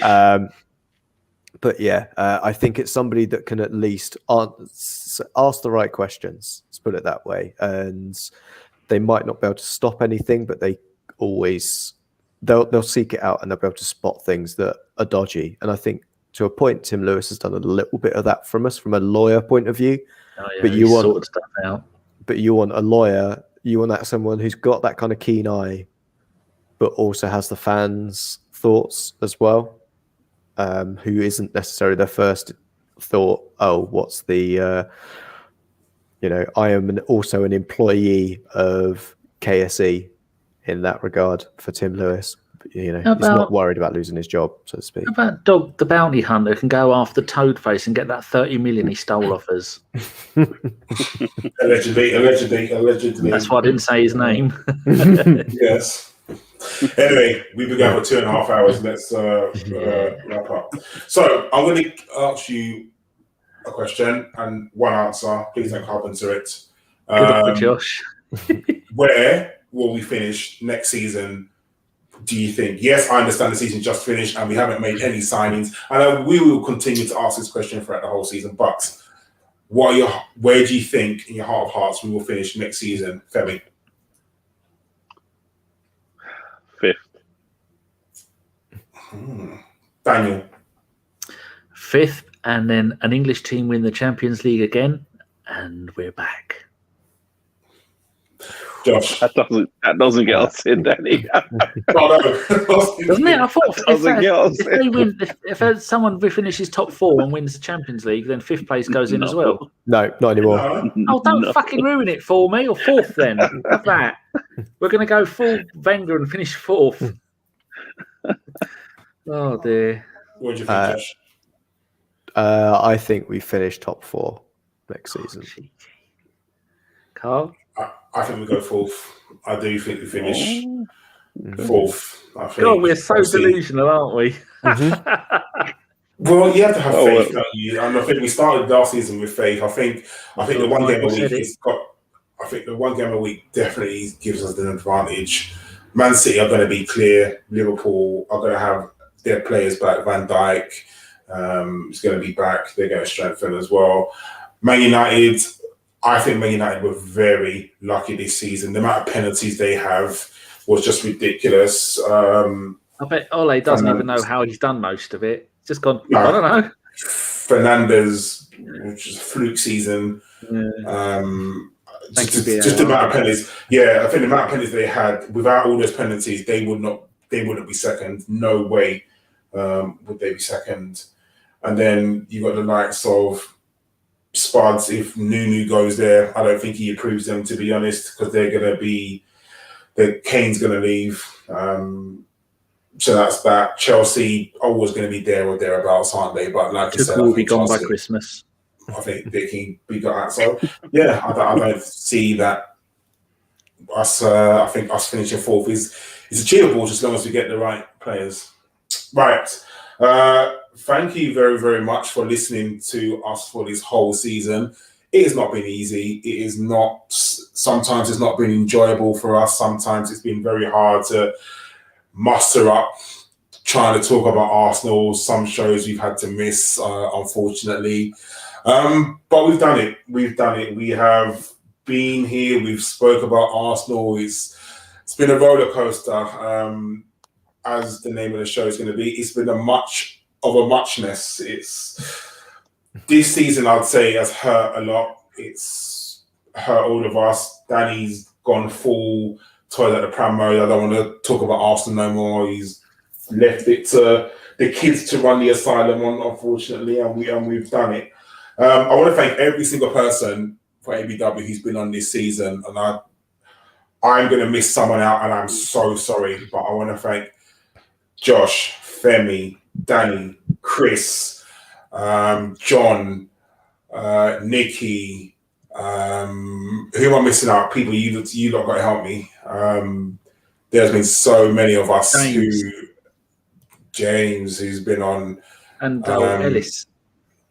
Fuck me! How did I forget Ellis? Oh my god, I can't believe Josh let me forget Ellis as well. That's bad, you Josh. But don't put this on me, Carl. Don't put this on me. Flipping, for the stuff that Ellis has done, like working at the hospital for all them hours and then mustering up to come on to talk about Arsenal. It's just been horrible. John's been on. I think. Has Simon done a show this season? He hasn't, he? Yeah, our friend Simon. Yeah, our friend Simon's done one. Raj did a couple. Jeff Arsenal, he's been on. I just want to. If I or anyone at ABW have missed you out and you've been on, I'm so sorry. I'm memory shit. We've had loads of guests on. Yeah, Sophie and Craig seriously, and Dan and Lee Judges and every single person who's been on. Thank you so much. This season has been very hard to talk about Arsenal, but we've done it. We've done it because as much as Arsenal piss us off, we like them pissing us off. We enjoy it. We, it's our forbidden fruit. We hate it, but we love it at the same time. And we are going to be doing the same thing next season when we lose 1-0 to Aston Villa. Again, we're still going to be here thinking, if we just beat Aston Villa again, we would have beat the Europa League. It's one of those ones. And yeah, it's been a hard season. But next season, hopefully, we'll take the summer off to reflect and come back strong next season. I think there will be a couple of one-off shows during the summer to keep us all entertained. We don't know what it is at the moment. We're still in the talking stages, but, expect something from us in the summer from ABW. Josh, anything to add? I don't think so. I think we have covered everything. As I say, thank you to everybody that was on the shows that I've been on, and sorry for having to be on the shows that I was on with me. No, everyone loves you, Josh. You're Danny's favourite and everyone's favourite. Femi. No, thank you guys for having me on. It's been a great season. One of my favourite shows actually was with, I got to do a show with Posner in my pants. Paul. Yeah, that was a great show. So yeah, so I'm really, and that was in the down times as well. But we got through it together, and we go again next season. Please be good, Arsenal. Yes, and Danny, the founder of this pod, the man who is the reason we are all here. We thank you for inviting all of us onto this pod. I guess it's been a struggle this season. We will have new ideas for the pod next season, but we will definitely have at least minimum one pod every single week. We may not have a pod after every single game, but it's something that it's something that we're still talking about. But yes, Danny, a few words from Mr. Bergkamp Wonderland himself. Yeah, thank you very much, everybody. It's been great. People say that this is all down to me. If it wasn't with you, about you lot, I'd just be sat here talking to myself most of the time. And the number of times that Josh has stepped in when no one else wanted to and done the live shows, and everyone like Carl has just finished work and rushed back from delaying everyone's journeys around London to delay this pod. So I managed to get on here, and we've added some new people in. Femi, Richard, and Nick have all joined up. They've got their membership packs in the post. James has said he's going to join us for next season. Jock is still waiting to make his debut, but that'd be good if Jock joins in, and hopefully you'll see more of the old faces back next season. Because if the football's good, Raj will come back, and no doubt FK will come on here and want to promote his new channel. It's the only time we'll turn up for anything. Yeah, and the people we miss, Steve and Holick, we'll never forget them. They were part of building this podcast, and hopefully you might see a little bit more of the Pirate as well next season. Now that we're not playing in Europe, that he won't have any excuse not to come on and join us. You never know, might be get someone like Jeff Hoolanfriend and I've been in talks with Dom. Aussie Dom. Now that we don't do these shows live, we have more free range to go and do them at different times. And get them on Shredder. I was talking to him saying, would you like to come and do a show? He might do as well. So not doing them live gives us more Mr. Fife as well. Oh, Fifey, and Simon said he'll come on for one as well. We're still in a group with them. And they said, so we might be able to do some more. But not doing them live means that we can all talk. We don't have to read stuff. We don't have to keep an eye on stuff. We just sit here and chat like it used to be. And it's so much, I don't know about you lot, but I miss having the listeners, not the fans, the listeners joining in. But it's also, that's a huge distraction for me and whoever's hosting the show. So it's easier for us this way. And just go back to the way it was for a little bit. And it might save some money. Not that we need any money. We've got plenty of money now. We've just had a payment from Twitch that will keep us going for 6 months, which was nice of them. I just want to say thanks to everybody for giving up all your time, because this last 2 seasons has been on the verge of breaking. It nearly killed Jace and nearly killed all of us. At one point this season, I said, I don't want to do any more. This is my first show since Villarreal. Villarreal semi-final, second leg. I don't want to do them anymore. When I'm like that, you know we're shit. Yeah. Cheers. Yes. So, thank you to every single listener as well. Without you, this wouldn't be a podcast. We will be back in the summer. We'll do a few pods in the summer, and we will be back for the first game of the season to talk about Arsenal's 1-0 loss to Brentford. Hey! Right. So thank you, everyone, and we will see you in the summer and also next season. So thank you and good night. And always remember, hashtag all together now. Fuck Ellis. Fuck Ellis. Yeah. Where is it? I'm going to go and find it. Where is it? There it is. Now they're going to be wondering what's going on. Because we can do a little bit. We can do a little bit of podcast extras for a few minutes. Non-football stuff. What have you been up to? Femi's been busy watching telly. I'm not actually. I'm not actually. I was actually watching Match of the Day a little bit. Actually, yeah. No, I don't mean now. I mean in general. You're always going on about watching the dead things. Oh yeah, that's my thing. Yeah, that's my thing. TV's my thing, man. It keeps me going. Yeah, I review TV shows on another podcast. So tell them what it is. You never know, they might come and have a listen. What's it called, or is it a secret? It's not out yet. It's not. It's going to be. You moonlighting? No. It's just a TV. Have you gone full carpenter? We need to get Danny. These sends people up to contracts so we can get a fee for them. Yeah, that'll work. Has anyone seen the mayor of something town? That's on my list for this week. Yeah, on 3 episodes. So I work with a young lady, and she gives me like a list every week, and some of them are so painful to watch. I'm just like, do I really have to watch this? And it's like, oh God. So today I started the Angelina Jolie one. That actually looks good, to be fair. That actually looks good. Josh is just waiting to get away, aren't you, Josh? I think that's probably the main thing that I was waiting for. I don't know. To go away? Yeah. It's past my bedtime now. Oh, dear. Yeah. 23 minutes past 11. Man.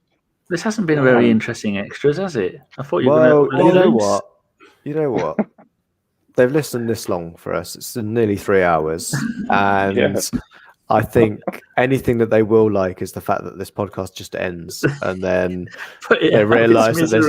Exactly. Like this season, basically. We'll just put the extras out of its misery and just take it around the back. And I think probably what makes it even extra special is someone from Brighton doing it as well.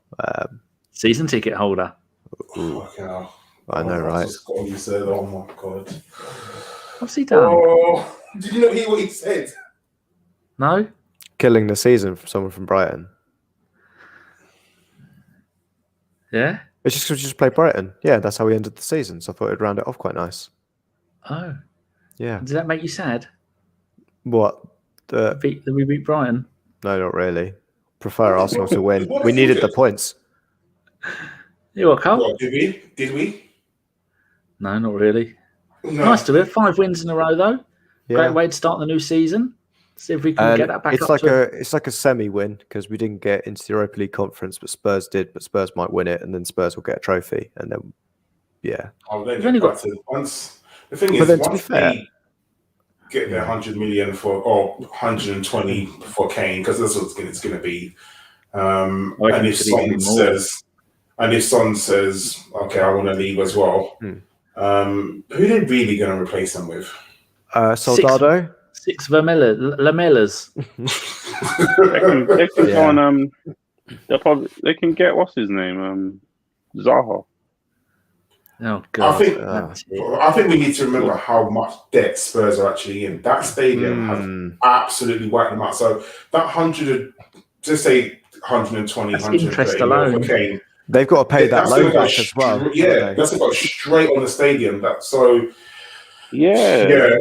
loan we paid back. They're not going to pump that 100+ million back into. Didn't they take out 2 loans? They took out the loans for the stadiums. Yeah. But they also took the same government loan that we took, but they took it at the beginning of the season. We took it midway through the season. So the 500 million stadiums cost and 1 they're not billion. Where we paid ours back this week, they're not paying theirs back. Apparently, they've managed to somehow get it extended. Send the dog bounty hunter after them. He'll sort them out. They'll be hiding around the back of the bins outside the stadium. They're not here. Go away. Oh dear. But they're always kind of begging poverty, aren't they? Because Haringey Council kind of helped them out with their stadium as well. Which is, I still find it quite interesting that Islington never pitched anything in to the Arsenal Emirates Stadium, which I still, considering that we did do quite a lot of work in that whole area, we got nothing from Islington, whereas they got the trains incorporate a train station or something. Yeah. But they've literally, had help from Haringey in terms of funding as well. So it would have been even more for them to pay back. Those mysterious fires that happened when the people who owned the arch wouldn't leave, sell, and somehow there were some mysterious fires. Yeah, it's funny that, isn't it? Oh dear. Not even allegedly. Like, fully saying that's not even allegedly. Jesus, you couldn't get any more obvious, could you? Like, and they still haven't found these people who set the fire about it. Is what it is. But sorry, I was going to say, it's just a shame that unlike Man City, Liverpool, West Ham, we just didn't get given our stadium and have no debt. Like those three. West Ham one. That West Ham one's still kind of... What else were they going to do with it, though? You would knock it down. It's the same as Man City's ground. That was for the Commonwealth Games. Yeah. And then Anfield was Everton's ground. Yeah, then they moved to Goodison. Across Stanley Park. Mm-hmm. Yeah. Oh, well, some of them had it easy. Yeah. Well. Yeah, I was definitely going to the money to spend, but we'll see. I suppose we better go then. Yes. Yeah. It's my birthday in 33 minutes. Oh, there you go. Well, happy birthday, yours Carl. is the 24th. Sean's is on Saturday. Mine's on Friday. Oh, triple whammy of Gooner birthdays. It's Andre Arshavin's on Saturday with Sean. Wow. There you go. Anyone that yours is with, Carl, or is the tremendous day that Steve Bold gets his P45 through the post on Monday? Yeah, that's the day it gets delivered. Yeah. There's actually a page on our website for birthdays. So when's yours, Carl? 24th? Yeah. Nico Yanaris and Andrew Rankin. And yours, Fem, is yours on Friday? Friday, yeah. Lacazette and George Nielsen, who played for us in 1947. And on Saturday, it's Brian Kidd, Steve Gatting, Nicolas, Pepe, Andre Arshavin, and Sean. All twats. Nicolas, Pepe. There you go. So if anybody wants to know, do you share your birthday with an Arsenal player? You go into a Bergkamp Wonderland, and then you go and have .co.uk, and then you go and click on Arsenal lists. Not that anyone's going to fucking do this. And players' birthdays. I update it twice a year, whether I need to or not.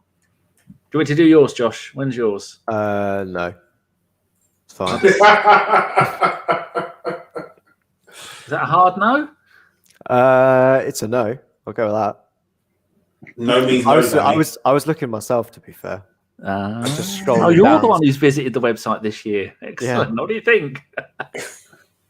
I don't think there is anybody. I've still got to add a load in there, though. Ooh. No. Graham Ricks and Josh Da Silva. The least said about Graham Ricks, the better.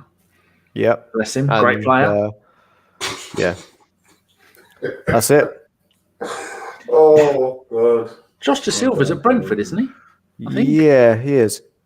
A double Josh on the same day? I know, Good right? God. The gods were smiling on us on that day.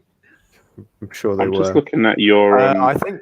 Oh, no, I was just working out. I was like, Graham Ricks wasn't born in 1992. I was well confused then. I think he's born in 1956. Yeah, 57. Oh, God, I was close. You were close. I'm very good at that. It's like telling the time. What are you going to say, Femi? You found some?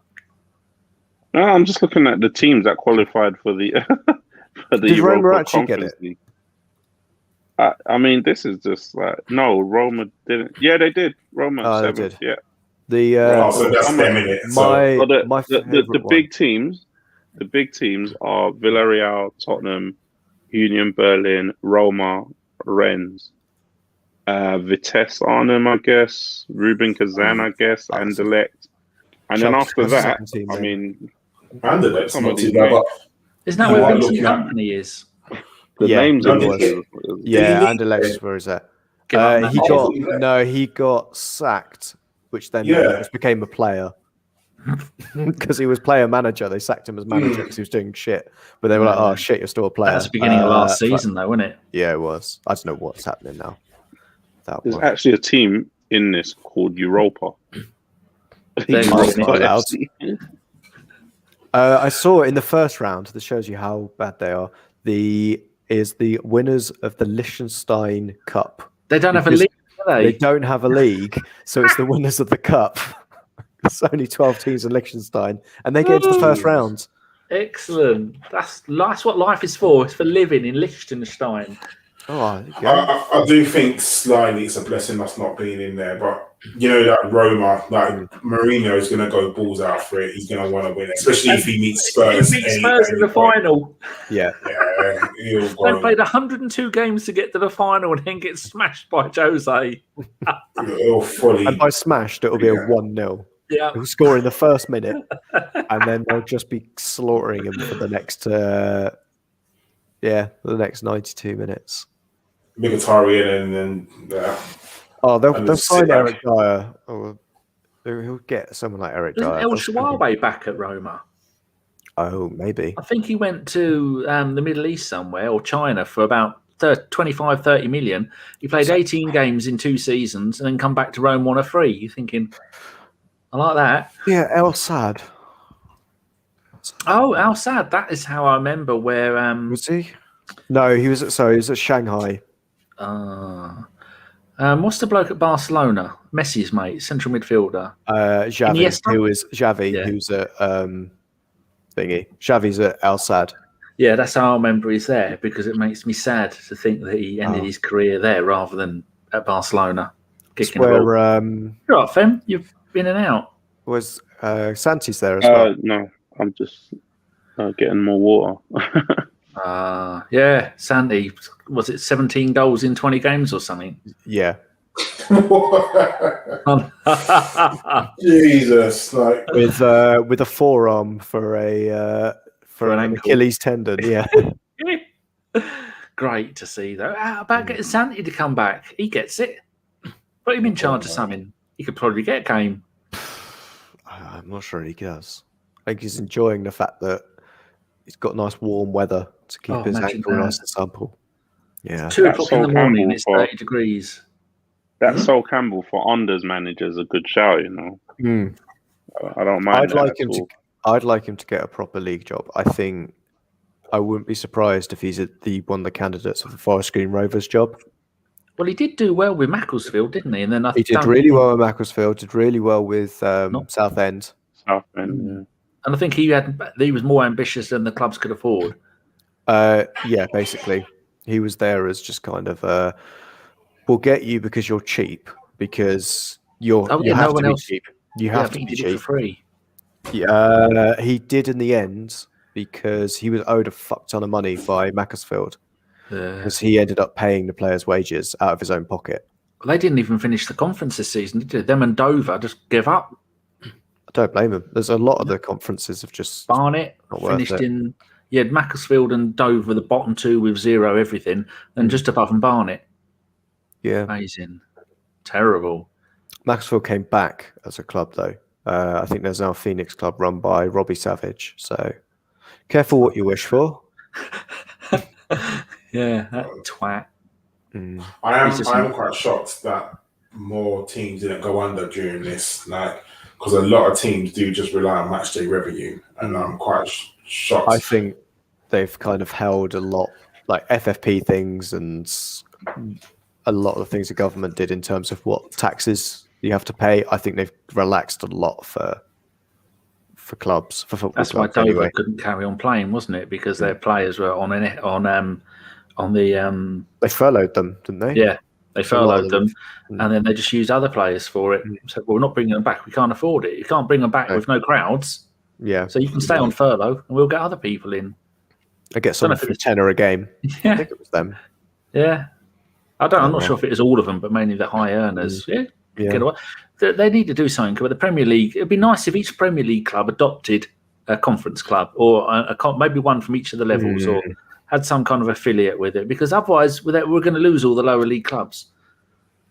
And then I think certainly something needs to be done to kind of filter it down.